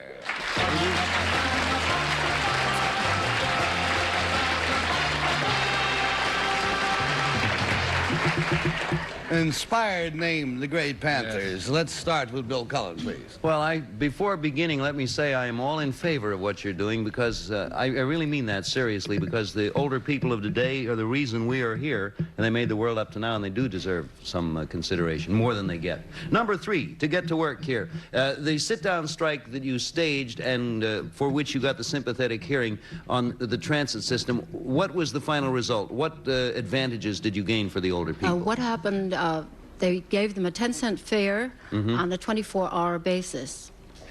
That was the result of the sit-down. They didn't have to stage the sit-down strike. They just threatened, and that was sufficient. Number 1, has there been any advantage as far as, I know it was attempted here in New York, I don't know if it was successful, as far as getting consideration on food prices from various large chains, food stores for the elderly? So far as I know, I don't know that there has been. I don't know anything that has been accomplished. Number 2, what advantages do the older folks get now if they ride our New York subways at the off hours when they're otherwise not terribly busy? They get a reduced fare, is that correct? What other things do they get? Well, it's 15 cents a fare, but we're agitating to have it 24 hours a day, not just these off hours. Thank you. Thank you, Bill. Let's go to Kitty Carlisle. I think it's a marvelous idea, ladies, and I think perhaps there's a certain amount of self-interest in my saying that. Not at all. Number 1, what kinds of things have been accomplished? Where do you come from, by the way? Number 1. Where was I born? No, I mean, are you agitating in New York? Yes, I operate in New York, yes. I see. And what other kinds of things are you trying to accomplish aside from public transportation? A national health program. Yeah. Tax considerations so that someone who is on Social Security after 65 can earn more than $2,100, because who can live on $2,100 and pay Medicaid besides? Thank you. Legislation also. We have someone working in Washington on legislation. Oh, goody. Number 2, do you have a proper lobby? Sorry, Kitty. We're going down to Bert Convey, please. Thank you, Gary. Number 3, what is the average age of your group? Most of the people are 60 and over, and young people. It's young people and older people. This is why our group is different than any other old age group. You have allies in younger people as well. We do. Number 2, do you think does your group favor a difference in the required retirement law? Yes. Why should people be forced to retire at 65 because of chronological age when they're still very intelligent and they have all the wisdom accumulated from experience? I couldn't agree more. Number 1, what about the Social Security problem? Now, you can only earn so much a year, and then you can't have a job, is that right? Or then your Social Security is cut off, is that correct? Yes, you become ineligible for it. If you make so much. If you make more than $2,100. I see. Thank you, Bert. And Peggy Cass. Number 3, they have such a thing on airplanes called youth fare. You know, if you're young, you could go on an airplane cheaper. Are you trying to get old fare as well? It's a good idea. We haven't done anything about that yet. No, nothing has been done about that? I think just hand it out for what it's worth. Number one, why are you against retirement communities and old folks' homes? I don't mean old folks' homes. I mean like senior citizens' housing. What's wrong with that? I think it's a great idea. It's part of the entire idea of isolating people. Why should we be isolated? But they don't lock the gates. I mean, you just live in there. You can go out, you know, it's not that you're really trapped in there. And they have things like outings, and why should you live in a part of the city that's all zooming and everything? Aren't you entitled to a little peace and quiet in your old age? We don't think that's natural at all. We think the ages should be mixed. Well, even you... And there we go. The little ding-dong went. And when that goes, we answer. We answer by balloting amongst the panel. You, the audience, and I'll take another look and see if we think it's number 1, or number 2, or number 3. And if Bill Cullen has made up his mind, what are you drawing over there, William? Something for the ceiling of the Sistine Chapel, or...? Oh, we got these new pens, so I'm writing good. Actually, all the ladies were fine, but I don't know. The number 1 seemed to have the most ready answers for all things, different subjects, so I picked number 1. All righty, we got a 1 showing. Kitty Crowell. Well, I like them all, and I think it's absolutely true. People should all be mixed up together, young and old. It deprives youth, if they don't have old people around, to give them the benefit of their wisdom. So I voted for number 3. And it's got them on both ends. Bert Convey? Well, it now occurs to me that number 2 said we are fighting to get that fare down 24 hours a day. She really knew that quickly. Unfortunately, I had already written number 3, and so I'm voting for number 3. So you got a 3 on the card, but a 2 in your heart, yes. I suppose. It doesn't help much. And we don't vote on your heart. Peg? I had 2 in my hat and 2 in my card. On your card? In your hat and on your card. But what'd you put on your there card? There should be a special dispensation for old folks from Boston. Indeed. All right, the votes are all in. And will the real Lydia Bragger proudly stand up? Oops. Lydia Bragger.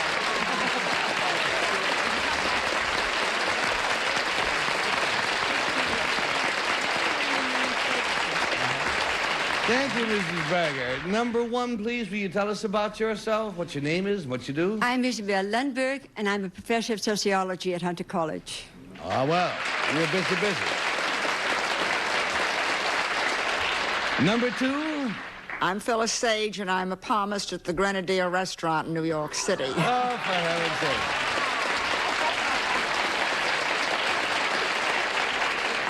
Mrs. Bragger, this organization of yours, this must take up a great deal of your time. It does. So that you have, in effect, a full-time occupation now. I do. Mm-hmm. Well, we all wish you well with it. It's a marvelous idea. Thank you very much, Lydia Bragger, and ladies, for being with us on To Tell the Truth.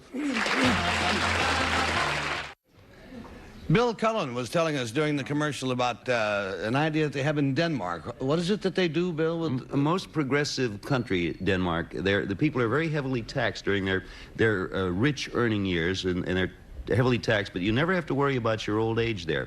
And all the old folks, they're not homes, they're sort of apartments for the old couples, and they're always built, invariably built, near a primary school or an elementary school, so that the old people are within 20 or 30 feet of 10 or 12-year-old children in which they're interested, and the children are very interested in them. And it's very nice to see them at recess and lunchtime. And the older sharing benches. And yes, and they're not related at all. They're just both happy, both the young people and the very old people. So let's hear it for Denmark.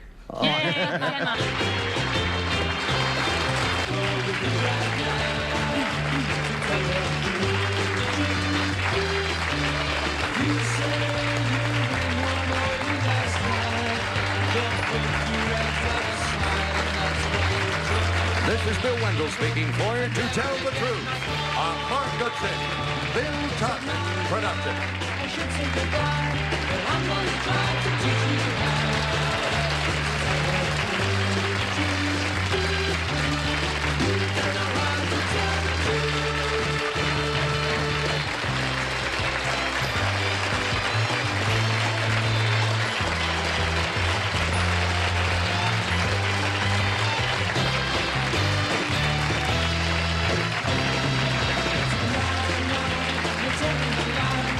Never know why you don't know.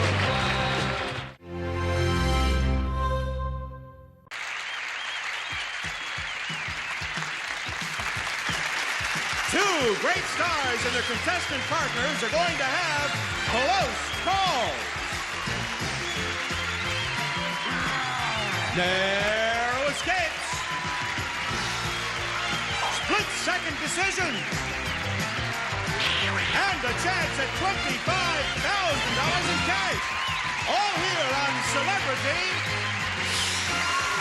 And now, here's the host of our show, Tom Kennedy. Oh, yes. I'm here. Hiya, gang. Welcome to Celebrity. Here are our two stars, ladies and gentlemen, Meredith McRae and John Walmsley. Here is Meredith. Oh, how beautiful you look. Hello, John. Hello, Tom.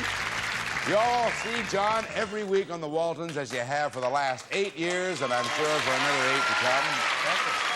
Meredith on all the shows. We all remember from Petticoat Junction. She has a very popular show here in Los Angeles. And she has a Steve Martin special coming up. Right, this month on it. And also a Chips coming up. Hey! Now here comes our challenger, Mike Marquetta and his orchestra. Ta-da! Hey, Mike, you're so formal looking. No, I thought I'd change a little bit. Change my style. Holy cow. Are those your agent's clothes or yours?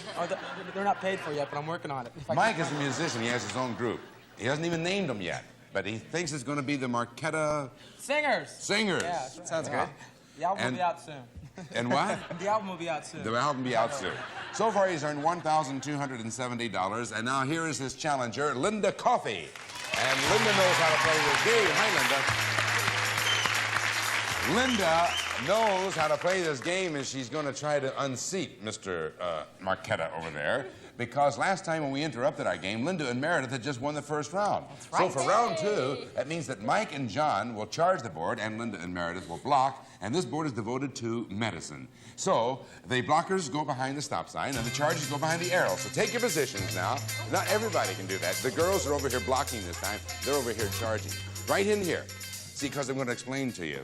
You know, we have to remind you that to win a game, you get from the bottom of this board to the top of the board within 60 seconds. But you knew that, didn't you, John? Yep, I knew But that. Mike didn't know that. So that's No, why I knew it too, really. Oh, did you really? Yeah, so. However, you know, 6 blocks are going to be placed on that board somewhere by Meredith and Linda over there. And every time you hit one of those blocks, you lose 5 seconds on the clock. But if you get to the top, you win a round. If you don't get to the top, they win the round. And whoever wins 2 rounds wins the game. All the money gathered along the way and a chance at $25,000 in cash. All right, armed with that information, charge on out of here. John and Mike. There they go. Out of sight, out of hearing. 6 blocks now are going to be placed by the ladies. You may place only 1 on the 6th level, no more than 3 on any of the remaining ones, and you will be credited with the amount of money attached to the blocks that your opponents might encounter. All right, Linda, the first 3 blocks are yours. It's medicine. Level 2, 20. Uh-huh. And level 4, 10. Uh-huh. And level 6, 350. All righty. Meredith. Level 1, 20. Level 4, 20. Level 5, 30. 530. Room. Okie-doke. Good luck to you. The Dows won the first round. If they win this one, they have a chance at $25,000, and it's goodbye, Marquetta. But if you win this one, we'll have a tiebreaker. All right. Sound better? That sounds better. Now listen, if you find the time is running short, either one of you can call long shot. All right, Mike, since you're going to alternate levels, Right. you tell me who's going to start. I'm going to let John go first. All right, John. It's medicine, 60 seconds on the clock. Giving me the level and the money amount. Charge. Level 1, 30. 130. You take a deep breath when your doctor puts his bill on your chest. Stethoscope. Charge, Mike. Level 2, 40. 240. Jet lag as a result of traveling through different baggage claim zones. Time. Charge. Level 350. 350. Tense football coaches are candidates for pep talk ulcers. Peptic. Charge, Mike. Level 450. 450. Many doctors use a tuning fork to test your organ. Hearing. Charge, John. Level 3, level 530. 530. Block. 4, 3, 2, 1. Same level 5. Level 550. 550. Hay fever symptoms are a runny nose and a desire to date a horse. Sneeze. All right, charge. Level Mike. 6, 500. 6, 500. Everyone knows you get VD from the sun. Sunburn. That is wrong. Same level. 350. 6, 350. Block. 4, 3, 2, 1. Same level. Time's See, you cannot call for long shot on the 6th level. So time ran out, and Meredith and Linda win the game. No long shot. Not on the 6th level. Once you get up to the 6th level, you have to go all the way, do or die. No long shots up there. But you had one shot at it, and then the block done you in. And let's see what bloopers. None to be resolved. So come on over here. And I want to congratulate Linda and Meredith. What is Mac? Oh, yes, the vitamin D. Yes. You get vitamin D from the sun. I'm sorry about that. Yes, we did have to explain. Mike, it has been a pleasure having you on the show. And you take with you $1,270, and we wish you and the group the best of luck. Thank you so much. You're welcome. Bye-bye. Boy, what life he had, and what vim and vitality. Now, Linda, doesn't it feel good to win? All right. You are now knocking on the door of $25,000. We'll give her and Meredith a chance at the Gauntlet of Villains right after this.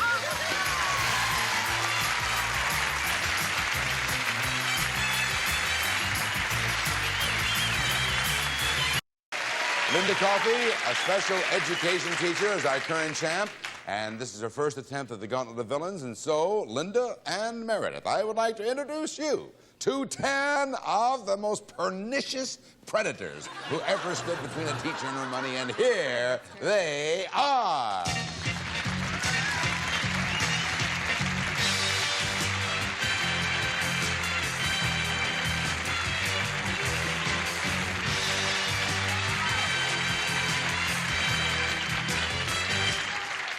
They're cardboard, but they do talk. The little telly belly. Let's check with the telly belly. What's in the telly belly today? It says, I'm okay, you're McRae. That's right. We caught him on a good day. In order to win $25,000, Linda, all you have to do is get from villain number 1 through villain number 10. Now, between charging and blocking, you made $660 in your last game, which earns you 66 seconds in which to run the Gauntlet of Villains. And so now it is your decision, Linda. Do you want to take the first 5 villains or the last 5? I'll take the first 5. The first 5. Okay. So good luck to both of you. Linda, get on villain number 1. Meredith down there on villain number 6. And here we go. Good luck to both. 66 seconds on the clock. The gauntlet and the clock will begin with the first bell. A typical scientist carries out his experiments in a bedroom. Laboratory. The soundtrack from the movie The Graduate was by Simon & Schuster. Garfunkel. The Communist Manifesto was written by Karl Kami. Marx. On Superman's chest is a big S. On Wonder Woman's chest is an aardvark. W. After eating, it's polite to wipe your mouth with a shoe. Napkin. Clint Eastwood starred in Thunderbolt and Lightning. No. The 3 primary colors are blue, red, and white. Yellow. The original host of Price is Right was Bill Collector. Cullen. James Farrell was the author of Studs Terkel. Flanagan. The art and science of designing and building houses is called inflation. Architecture. Card Players is a famous painting by Maverick. Matisse. Henry VIII left his first wife, Catherine of Tarragon. Aragon. One well-known green apple is called a Granny Moses. Pippin. The 1978 Horse of the Year was named Gleason. Oh! We had 2 cracks at it. The horse was affirmed. In 1978. Oh, that's tough, though. It says, forget Hawaii. I guess we can forget it for the moment. Oh, a good effort, though. A good effort. That's all right. We at least had a crack at it. Now, you did get through 9. That's $900. Added to your previous winnings brings you up to $1,560. You can take on another challenger and maybe come up here again. We'll see how she does after this.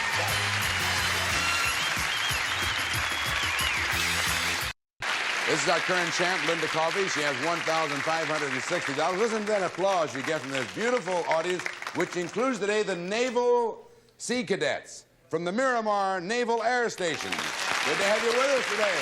Hey, give yourselves a hand. Look at those Sea Cadets. Am I getting older or do they look young to you? They look fine, don't they? Yeah. Happy to have you with us. Enjoy yourselves. Yeah. You having a good time, cadets? Yeah. All right. All right. Now, let's meet our new player. Here comes Rick Roswell. Rick Roswell. How you doing? Rick, good to see you. Tell us about yourself.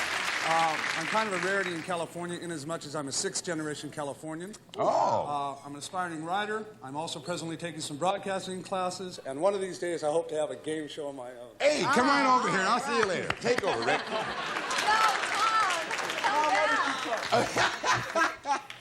All right. Since you're our challenger, you get to decide what you want to do. The first board deals with the Old West. The second one deals with the 50s. On the Old West, you want to charge or block, Rick?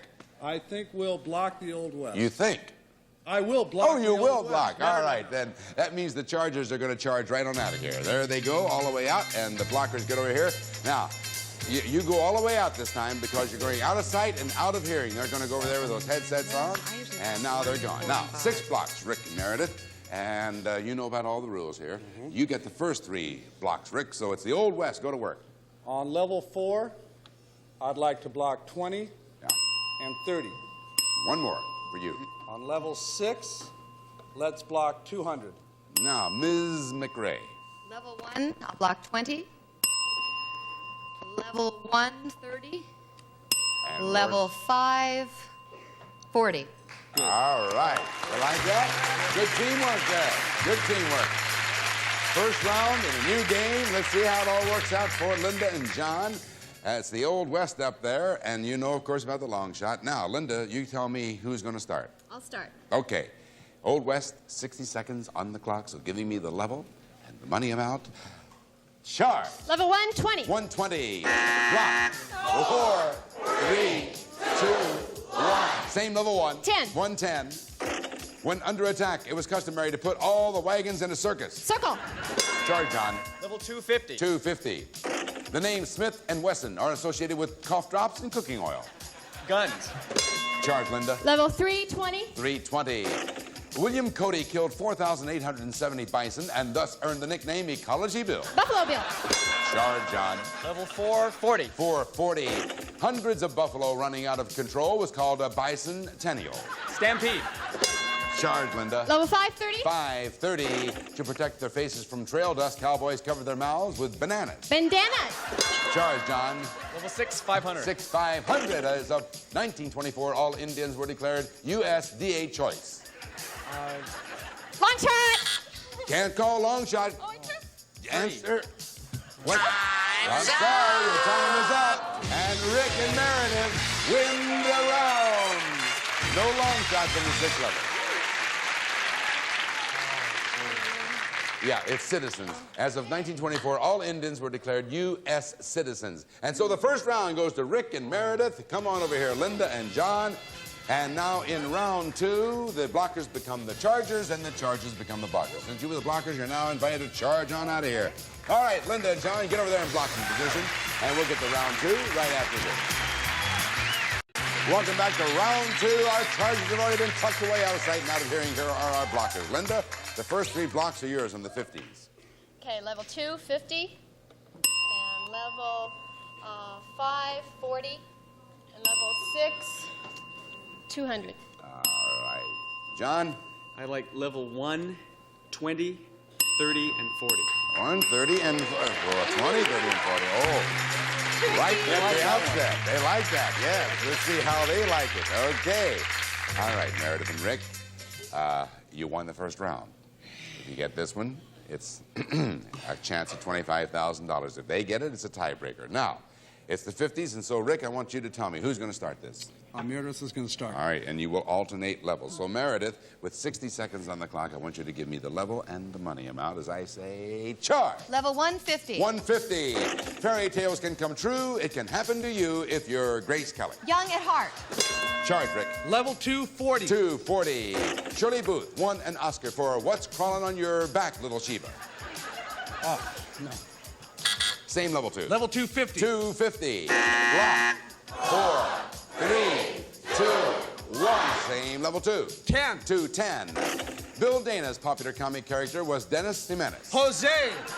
Charge, Meredith. Level 310. 310. In 59, Eisenhower met at Camp David with Nikita Banana. Khrushchev. Charge. Rick. 450. 450. Probably the finest fighter of the 50s was Sugar Substitute Robinson. Ray. Charge, Meredith. Level 510. 510. To appreciate the 3D movie Buona Devil, theater goers wore blindfolds. Glasses. Charge. Rick. Level 6, 500. 6, 500. Science experiments for children were presented on TV by Dr. Herbert as Mr. Lizard. Time's up! You did not make it, and the round goes to Linda and John. Oh, wow. What a close call that was. So let's go back and look at level 2. Shirley Booth won an Oscar for Come Back, Little Sheba, and then, of course, it was Mr. Wizard up there on the 6th level. Come on over. But just a hair too late, so we have 1 round for Linda and John and 1 round for Rick and Meredith, and we'll be right back. Don't go away. All right, we have a tie situation, as I said, 1 round for Meredith and Rick and 1 for John and Linda. And for your edification, ladies and gentlemen, we looked at a replay of the tape of that last call on the 6th level, and indeed, Rick did not make it in time. It was a hairline decision, but it's a tie situation, and we'll break that tie when we come back next. And all of my friends in New York, I'm going to be with you this weekend for the annual Stop Arthritis Telethon. I'll look forward to seeing you this Saturday night and Sunday. And been doing it for 5 or 6 years now. Look forward to it every year. So we'll come back tomorrow with John Walmsley from the Waltons. I didn't say that at the show. He's also on Bowling for Dollars, but we're not going to mention that. Right. And Meredith McRae, who has her special coming up. And Steve Martin show coming up. That's right. Yeah. And we'll see you next time, and we'll resolve this tie situation right here on Celebrity. Some of our departing contestants will receive the Pilot Ball Liner. Combines the smooth sturdiness of ballpoint pens with the ink action of a marker pen and the elegance of a fountain pen. From Fire Islander, sportswear for today's woman. Smartly tailored, elegantly styled for quality and fashion. Fire Islander puts her reputation on the line. A wall clock and Nestea Iced Tea, 100% pure tea with brewed tea flavors that refresh all year round. Anytime's a good time to take the Nestea plunge. A popcorn popper and Jolly Time. Discover the taste of Jolly Time. The popcorn lover's popcorn. Always light, crisp, and delicious. Next time, make it Jolly Time.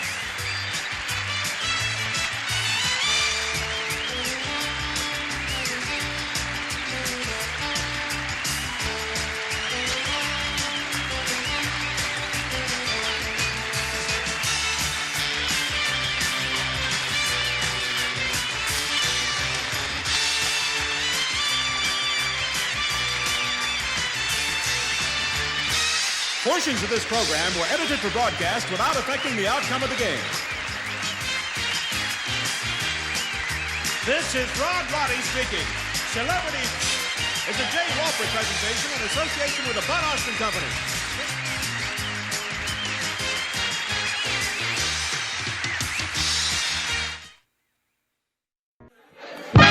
This is the battlefield for our game of speed and strategy.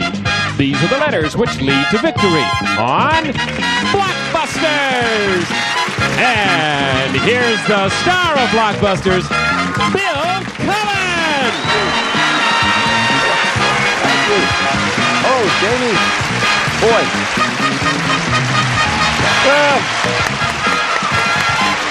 We got a beginning. I'm sitting on my microphone wire. 1 second, please. Oh, boy. We have a beginning of a whole new dynasty here. I don't know if you've been with us lately. In case you haven't, our champion, Jamie Bransdale, is really running it up. She's defeated ever so many family pairs, and so far she's won $21,800. That's all right, Jamie. Boy. Great. Your husband was with you last show, right? Yeah, he's up there. I think he's the one that's been fainting a lot. I was going to say, I bet he's excited when he sees you up here doing all this, huh? Yeah. What's his name? Did I ever ask? Eric. I never asked Eric's name. I guess name of the kids. I never knew about it. Yeah. What's Eric do? Eric is a real estate appraiser. Real estate appraiser? Is he big with bunnies? Oh, sure. Sure. Listen, there's a little good luck bunny you see in the picture there. Well, you know what happened. You've won the last match, the match that just ended as we went off the air last time. And now it's time for you to come up here and do it, so let me push my button. Jamie Bransdale is going to take a shot at another $5,000 here on Blockbuster. There you go. Well, you've been up here before. You know how it works. Oh, piece of cake. Piece of cake. Yeah, the idea is that with this piece of cake is start over there on the left side and make a connection of egg yolks across the board there. And the moment the connection is made, you win the $5,000. You have 60 seconds in which to do that. If you miss, we put a block up, that square goes blank, and then you have to, if you can, work your way around it, which you've done a few times. There have been 2 times, I believe, that you haven't gone all the way through, in which you picked up an extra 800 anyway, so that's pretty good. That's okay. Oh, yeah. Oh, yeah. Put 60s up there. It is indeed. The clock will begin when you tell me where you want to start. Good luck. Go. P. Has the capital of Islamabad. Islamabad. Pass. GW. Paralyzed by an assassin's bullet. George Wallace. That's it. M.A. Wife of Louis XVI. Marie Antoinette. Correct. G-O-M-M. Early Glen Camel hit. Pass. P-O-W. Lady Diana's title upon marriage to Charles. Princess of Wales. Right. M.D. Early William Conrad radio role. Matt Dillon. Yes. T-O-C. City in New Mexico. Pass. C. Pantomime party game. Charades. That's it. You did it. With 16 left. Congratulations. Well, I'm glad you did that. I'm glad you got through there because I took a little of your time by having to repronounce Islamabad. However, if that had happened, it did not affect the outcome. The few extra seconds would have been added on the end there. But you didn't need them because you had 16 seconds when you ended up. You did a real great job. What did you miss there? Oh, you missed has the capital of Islamabad, Pakistan. Pakistan was that one. And G-O-M-M, I'm sure you know this one now, the early Glen Camel hit. I can't. Gentle on my mind. And the one that I know Bob Hilton is so unhappy that you didn't get. He and Ralph Edwards is also unhappy about this. Of course, I know them both, and Ralph deserves to be unhappy. I'm kidding, Ralph. City in New Mexico, TOC, Truth or Consequences. Named after that Ralph Edwards show, absolutely, which Bob Hilton now does, takes all over the country. We'll be back while Bob Hilton gives me a few bucks for that announcement. Meantime, would you watch this, please?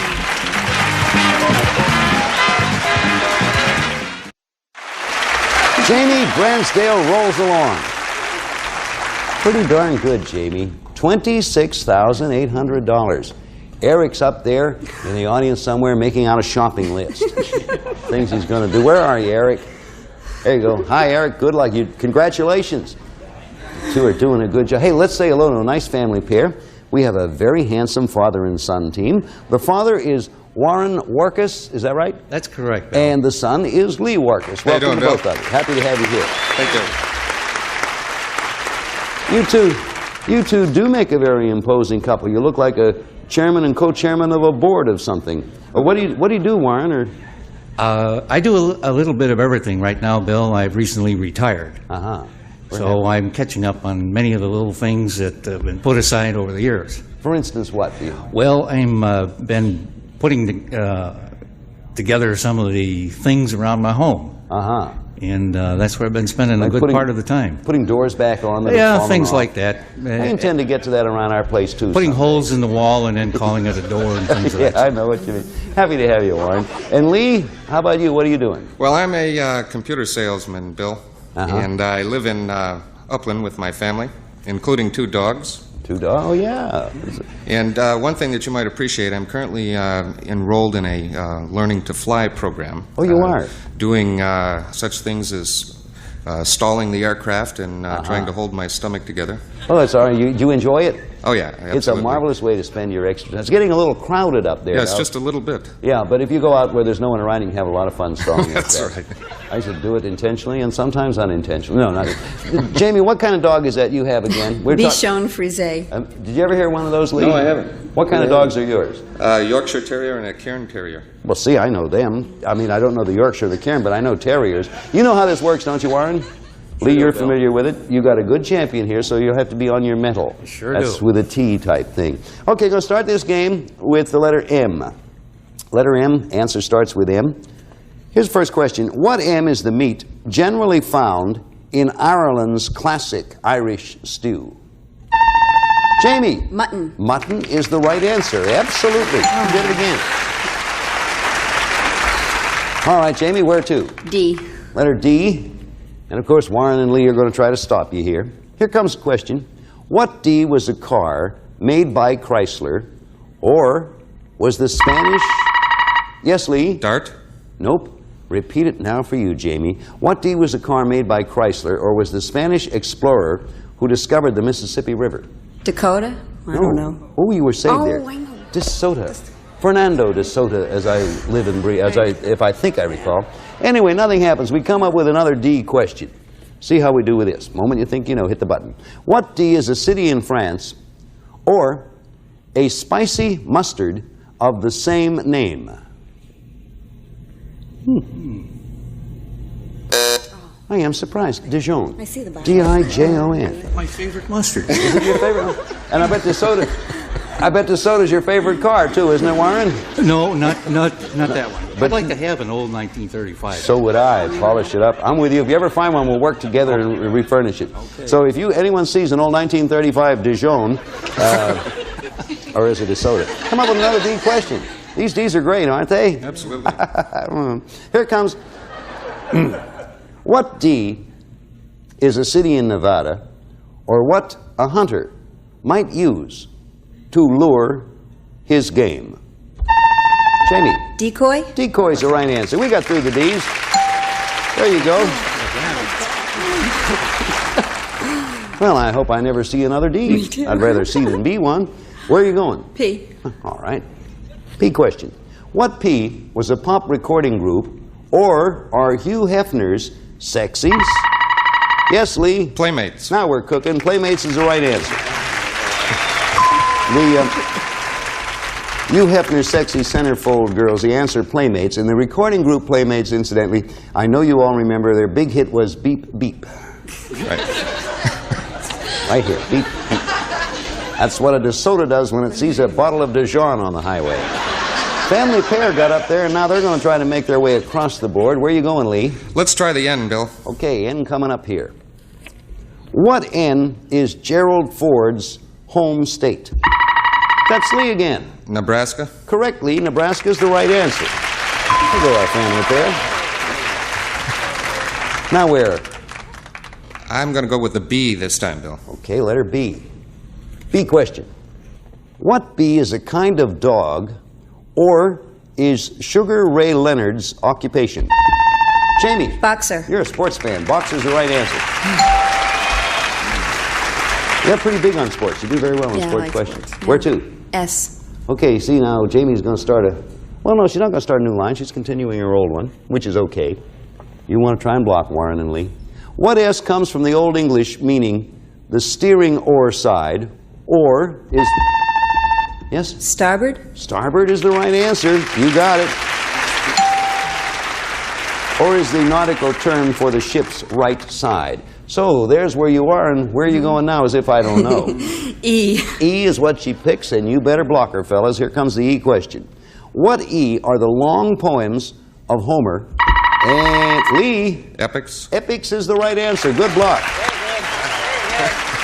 And the long movies of Cecil B. DeMille. Epics is the right answer. Where to, Lee? The O, Bill. Hey, that was a pretty darn good block you guys threw up there. O question coming. What O has the ability to regrow an arm if it is cut off? Jamie. Octopus. Octopus, right answer. Starts out with 8 of them and replaces them just like that. Well now. F. Letter F. Okay. Question coming. What F is a long, tapering champagne glass or a member of the woodwind? Jamie. Flute. Flute. Woodwind family. Flute is the right answer. Look how close she is. G. Okay, the letter G. Gentlemen, again, you want a block. And a block here would be good because you could use that to score through. Question. Answer starts with a G. What G is a kind of bread, beer, Warren? Ginger. Ale or snap? Ginger is the right answer, Warren. Good block. Good block. Okay. Boy, Warren came through there in the veritable nick of time. Where are you going, Warren? Let's try the letter T, Bill. This is a big T. Take a look at it, because if Warren or Lee, our family pair, gets it, they win game one. If Jamie gets it, she wins game one. It's $500 no matter what. Here it comes. What T is the Mississippi town where Elvis Presley... Jamie. I don't know. Okay, repeat it now. It gives you some thinking time over there. What T is the Mississippi town where Elvis Presley was born? Put up your hand if you want to take a shot. Okay, Lee. Tulane. No, time. Tupelo. T-U-P-E-L-O. Right. Did I say that right? Tupelo, Mississippi. Okay. Oh, that was close. No, it wasn't. It wasn't close. It was exciting. That's what it was. It was very exciting. It wasn't close at all. I mean, no one got it. That's exciting. It's close that I was able to say it right. We come up with another one of those exciting T questions. And again, the team that scores wins the game and $500. T. Here we go. What T is a loudspeaker designed especially to reproduce the high notes for the game? Tweeter. You did it, Lee. Tweeter's the right answer.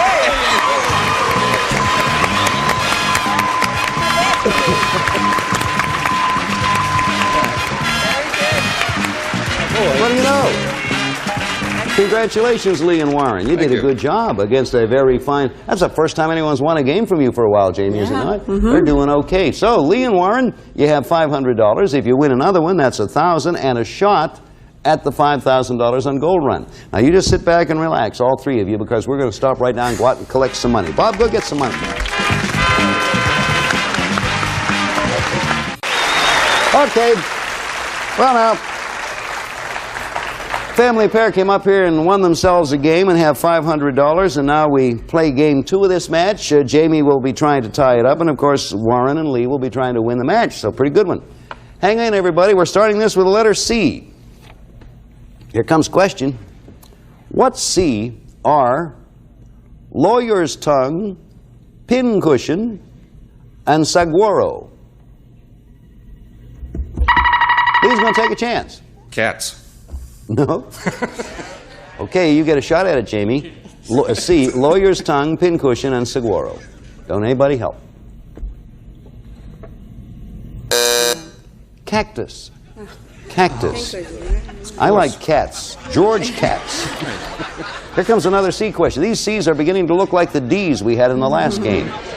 This is a good one, though. Someone will get this. Here comes the C question. Everybody ready? What C is idle talk? Or is... Yes, Jamie? Chatter. Teeth do if it's cold. Chatter is the right answer. That's right.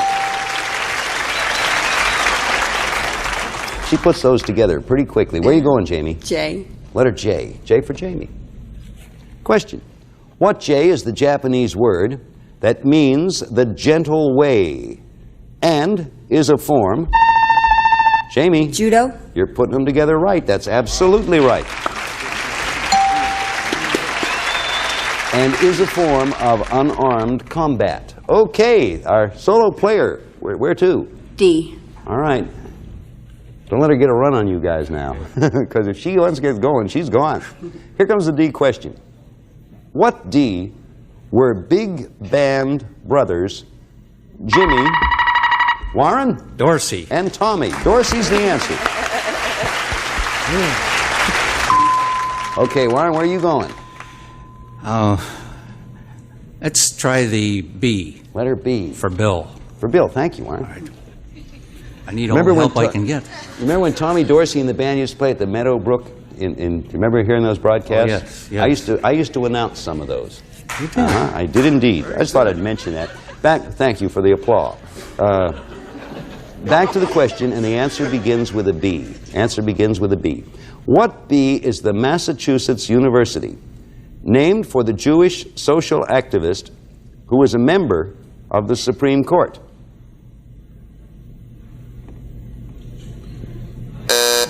Everyone's being cautious. Brandeis. Justice Louis Brandeis. All right, we're going to call a halt to the proceedings now. Be back with another B question in a moment. There's our board and our situation right now. Would you kindly watch these words?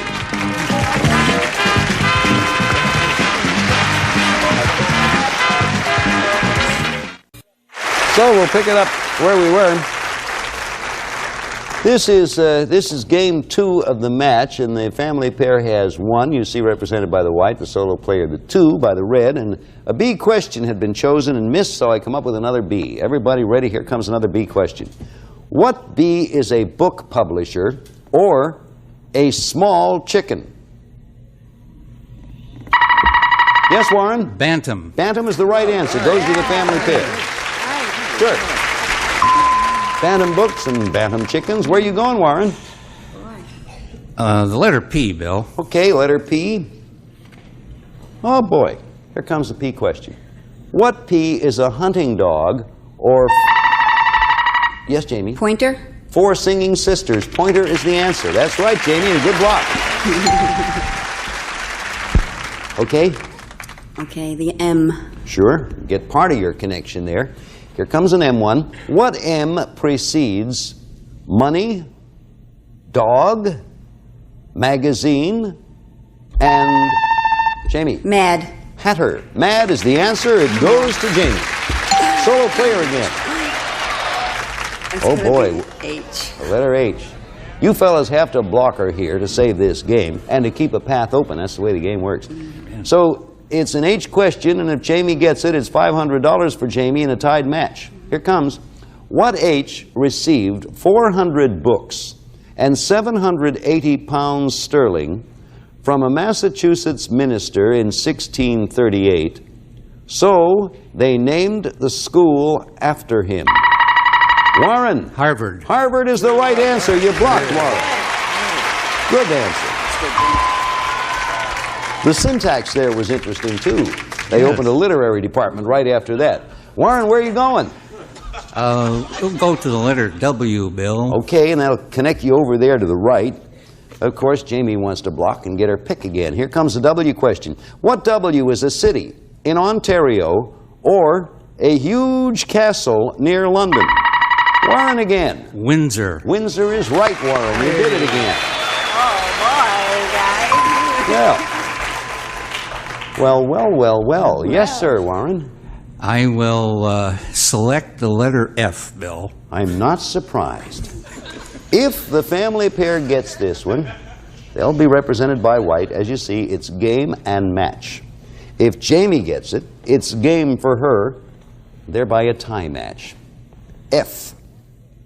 What F is a magazine that gives sexual advice? Or was it... Jamie to block. Time. Repeat it. Either Warren or Lee take a crack at this. Full question. What F is a magazine that gives sexual advice or was a place where famous orators spoke to Romans? Lee for the game and match. Forum. You have done it. Congratulations, Lee. Well done.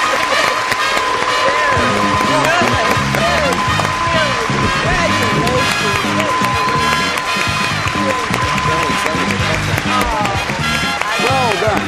Very good. Congratulations, Lee and Warren. Thank you, Bill. You guys did something that up to this point no other team has been able to do, and that's beat one sensational champion. Jamie, congratulations on what you've done. Your husband's Eric, is that right? Right. You know what we're going to do? Eric's been here suffering through all this with you, so we're going to take a picture of Eric. Where are you, Eric? Stand down. There's Eric. Hi, Eric. There he is. Congratulations, Eric. You're married to a very capable young lady. Jamie, thank you for being with us. Thank you, Bill. You were truly sensational. Thank you you. leave us, you take with you $26,800. Fantastic. Thank you. Thank you. Jamie Bransdale. We'll be back here in a moment. Right now, we've got a word of interest for you.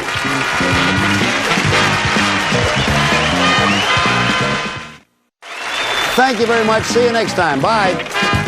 Some of our contestants will receive Westminster Crazy Automatic Corn Popper. Stirs itself to give you big, fluffy, great tasting popcorn. 6 quarts in 6 minutes. And drink in the refreshing taste of Lipton Iced Tea Mix.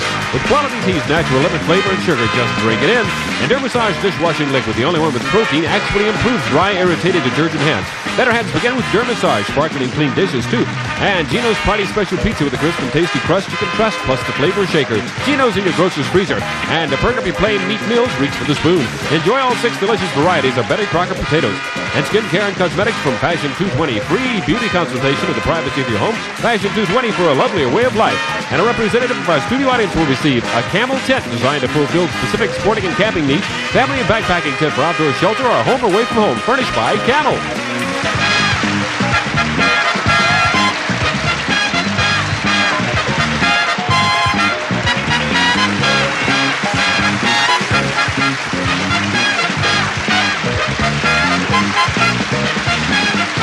This is Bob Hilton speaking for Blockbusters, a Mark Goodson, Bill Todman production.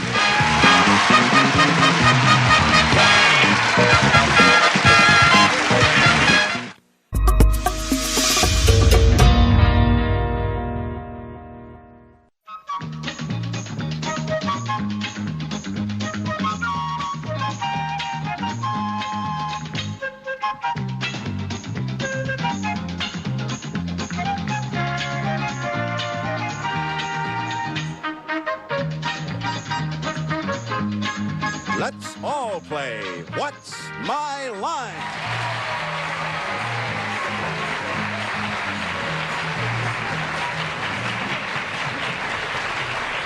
Hello, everyone. Hello. Are you all well this day? Yes. Or evening, as the case may be? Soupy, you're looking very dapper. You got a vest and everything. Yeah, but no pants. Son of a gun. You're going to meet two interesting challengers today whose occupations will challenge you and hopefully stump you. And one fascinating mystery guest. Right now, would our first challenger enter and sign in, please?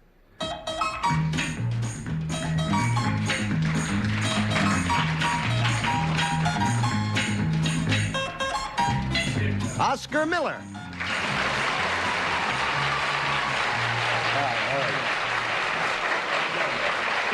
Where are you from, Mr. Miller? Boston, Massachusetts. Boston, Massachusetts. All right, panel, Oscar Miller is the president of an import company. Among things he imports is a rather ingenious product developed by the Japanese. They have taken an old-fashioned child's toy and put a counter on it so that people can keep track of how many times they have done whatever it is that you do with it. You have to figure out what the toy is. But first, let's show the audience just what his product is. How many times you can do that?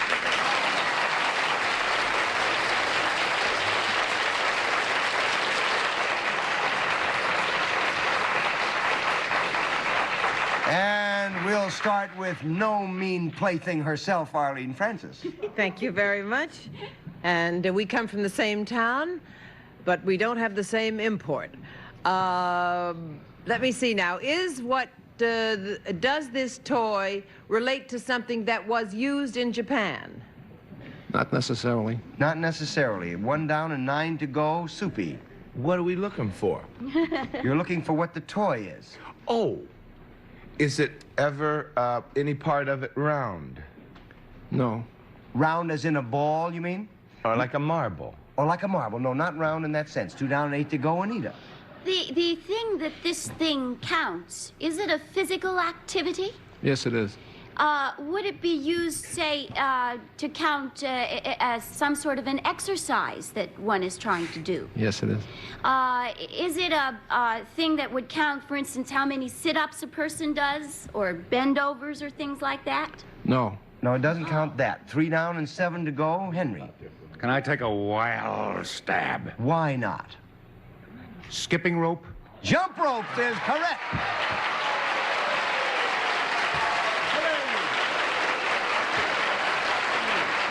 Mr. Oscar Miller. Mr. Miller is president of Chadwick Miller, Inc. of Boston, Massachusetts, importers of the Count-O-Matic jump rope. Here we have a Count-O-Matic jump rope. You see, there's the counter in the handle. Can you see that? What a good idea. Terrific. Isn't that terrific? Why do you have a Count-O-Matic jump rope, anyway? It seems like a reasonable question.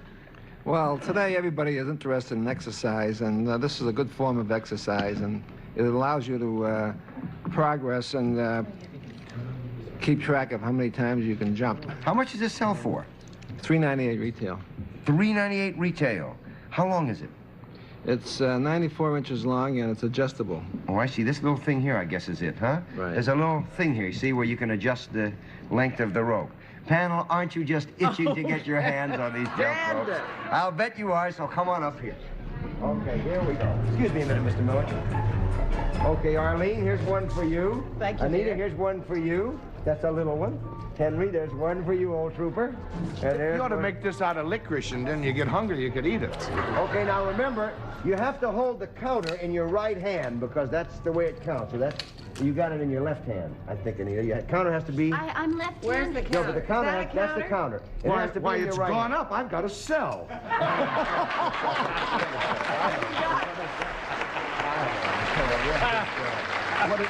Okay, now you have 20. That's the handle, and that wants to be in your right hand. No, you don't have to do a thing. You just jump. All you have to do is jump. Now you have 20 seconds, and whoever jumps the most time in 20 seconds wins.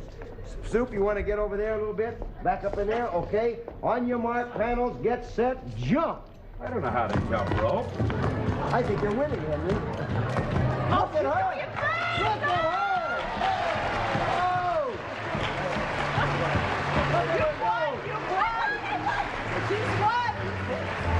Here goes old Soup. Okay, Mr. Miller, would you come on up and help us look at these now? How many you got, Soup? How many you got on? I have 300. 300. 26. You lied. Anita is the winner. Anita's the winner! The winner of the jump rope contest. Terrific jump rope. Mr. Miller, that's an absolutely fascinating toy. Could you tell me this? How do they sell? Quickly. They're over the counter, and they says, I'd like to buy one. That's how they No, sell. how do they sell? Do they move well? After this show, the prices just dropped to $2.98 retail. But of the 1,500 items in our line, this is probably the worst selling item. Mr. Miller. Oh, what's my line? We'll be back in just a moment. All What's My Line contestants receive these gifts. Sarah Coventry Jewelry, elegantly designed springtime pin and earrings in silver tone, set with lilac stones and silver chain pastel glow necklace. And Vanda Beauty Products. Your phone book lists your Vandy Beauty counselor who comes counseling to help you select your own customized beauty program. And a Jean Natte assortment, including Friction pour Le Bon, a delicious splash of fragrance to refresh yourself anytime. Tingle to the touch of Jean Natte. Okay, Larry. Thank you, O Silver Fox. And now with our next challenger, enter and sign in, please.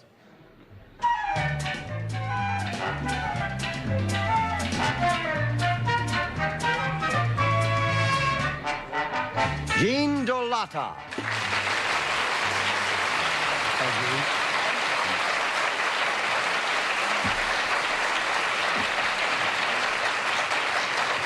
Is it Miss or Mrs.? Mrs. Mrs. Dolata, where are you from? Eugene, Oregon. All right, Jean Dolata panel provides a service, and now we'll show the audience just what her line is.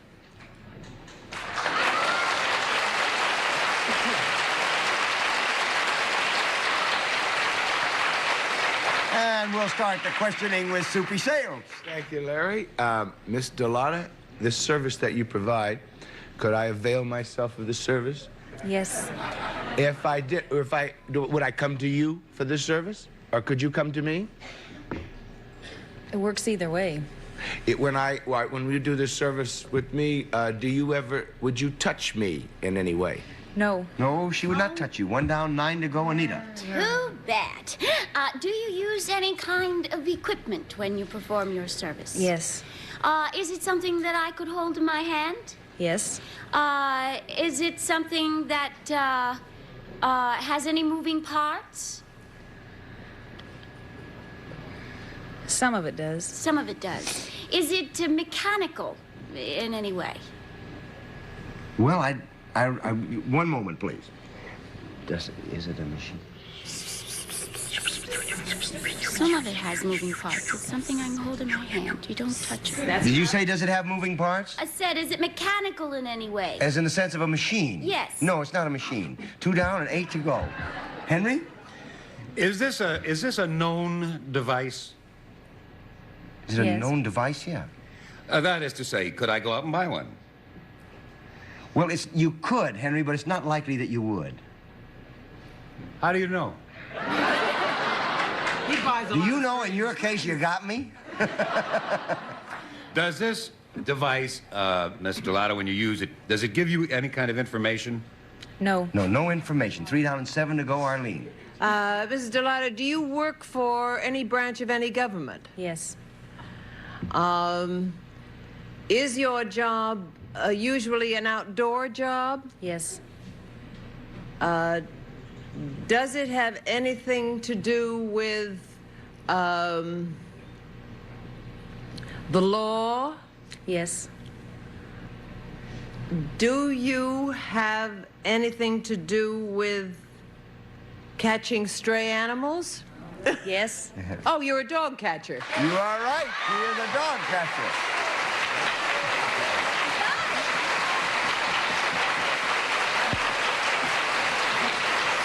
Hey! Mrs. Dolata is a dog catcher for the Lane County Dog Control Unit. How do you go about catching a dog? What do you do? You say, Depends here, on the doggy. dog. If the Well, dog, suppose it won't cooperate. What do you do? you try and follow it home and give the owners a citation. I see. Now, do you have? Is there a kind of a catch thing that you trap them with? If you can get them, and what do? You just pick them up and entice them in the truck?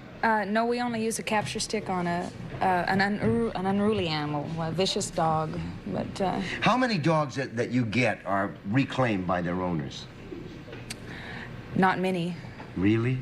Don't they call you or look for them? Well, we take them up to the Humane Society, and then it's up to them To call go the from Humane there. Society. Right. Do they know that? Do people know that that's where to look for their animals if they're lost? Yes. Now, what happens to the animal? Because I've always wondered about this. Are the dogs then put up for adoption?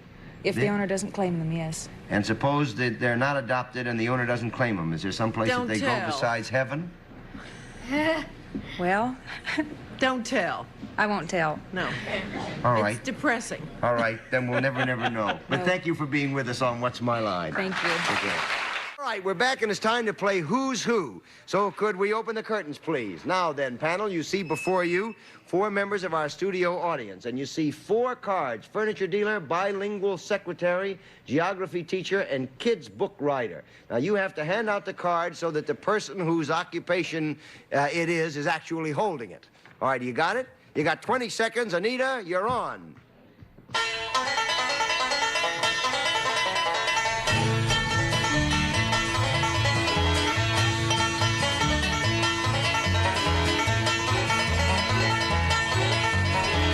That is not correct. So, Henry, you're on.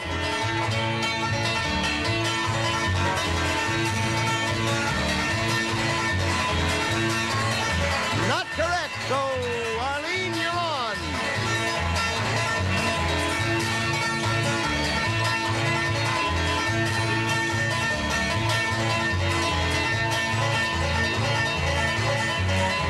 Bilingual secretary, furniture store dealer, geography teacher, kids book writer is correct, Arlene. You've got it right.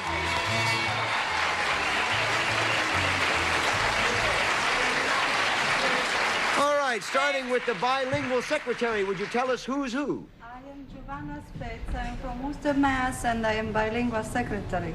You sure are. Sir. I am Joseph Lachek, Buffalo, New York, furniture dealer. Right, sir?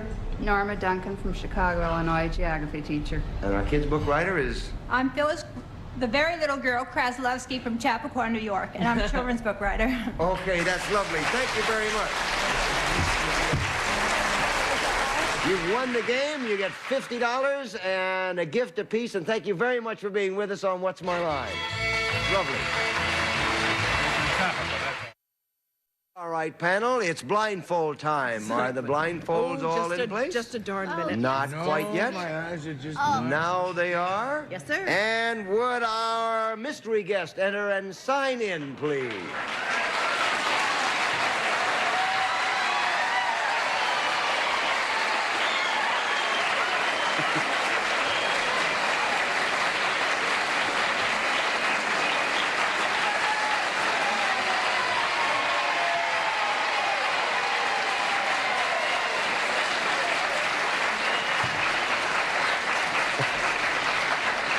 All right, if you just step over here now, then mystery guest, and have a seat. Now then, panel, it's one question at a time, and let's start the questioning with Henry Morgan. Mystery guest, is there more than one of you? Nope. That's a no. Arlene? Oh, because I thought that, too. There was a double wave of applause. Well, that's just because it's a fantastic mystery guest. Are you associated with the world of entertainment? Sure. That's a yes. Sue? Have you ever been the subject for a cartoon? Gee, no. That's a no. Anita?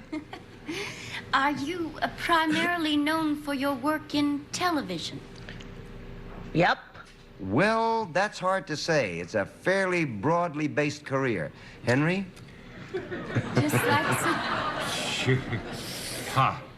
Well, are you you mean you're not going to answer any question that starts out with, are you primarily, right? Yeah. Sure. Is that your question? Oh, I like the answer. I don't care what the question was. All right.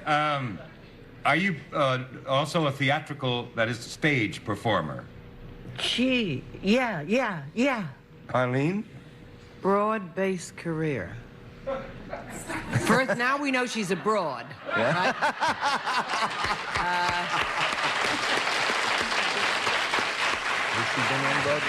Right? Would you be considered a comedian? Could you be considered a comedian? Yes. Yeah. Soupy? It sounds like she's talking in a tunnel, doesn't it? Are you wearing some kind of a costume or disguise? Gee, I'd say no. No. Anita? Are you a ventriloquist? It just sounds like she's making funny sounds with somebody else. You're not a ventriloquist, No, right? not really. Are Henry? you Patsy Kelly? No. Henry? I just took a guess. Are you in anything on television that continues? You know, a series? Gee, no. Arlene? What is that? Do you, by any chance, sing? By chance, yep. Oh, just by chance. Would you be best known for your work in the movies? I guess not. That's in there. That's in there. You might best know her for that, but it's hard to tell. Anita? But she is a comedian, right? Yeah. We did establish that. Yep, Are you? yep. Are you appearing on something in Broadway right now, in a show? No. No. More's the pity, no. Henry? Have you worked in nightclubs? No. No. Arlene? No. 15 You a seconds. constant visitor on talk shows? Yep. Soupy? Yeah. Are you Vivian Vance? No. Not today. Okay, panel, take off your blindfolds and say hello to Hermione Gingold.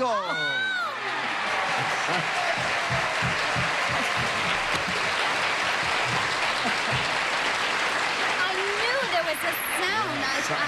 I mean, it's very hard with Hermione to say where her talent begins and ends, really, because it covers such It a... certainly isn't in my nose. You know, you in Gigi, I think it was where you did... I remember it well. Yeah, that was so touching what you did. The consideration of him was so extraordinary. Yeah. Was he interesting to work That's with? why when they say, are you a comedian, I sort of hesitate because I always say I'm a character actress, which is very different. Yes, it is. What is the difference really between a character actress, a comedian, and a leading woman, would you say? Who your age? No. What I'm do not going to say. Do you have anything on the fire now that you want to tell us about? Well, what am I doing next? I'm going up to Saratoga, and I'm going to do a concert with Andre Kostelanetz and the Philadelphia Symphony Orchestra. What are you doing with him? I'm not singing. What are I'm you? doing The Carnival of Marriage, which is a series of poems by Ogden Nash. Oh, that's marvelous. Yeah. That's Fun, marvelous. Fun. And I know all about marriage, so I do it with feeling. Who's done the score to it? It's all different composers. Isn't that marvelous? How many pieces in it are there? About 6 or 7. You should be marvelous doing Ogden Nash. Is it one of your favorite poets? No, I haven't ever done him before. He's very American. Do you find American Very, things... very. But I like it because, you know, I've lived here for 16 years, so I'm practically a New Yorker. It seems strange to say this, but don't leave us and goodbye and thank you for being with us. Oh, what's my life? Listen, that was fun today. Fun every day for 21 years. Isn't that amazing that this show has been on that long? Oh, And I now- thought she meant she was 21 years old. I thought. Happy birthday to me. Happy birthday. Okay. Well, goodbye, everybody. We'll see you tomorrow on What's My Line.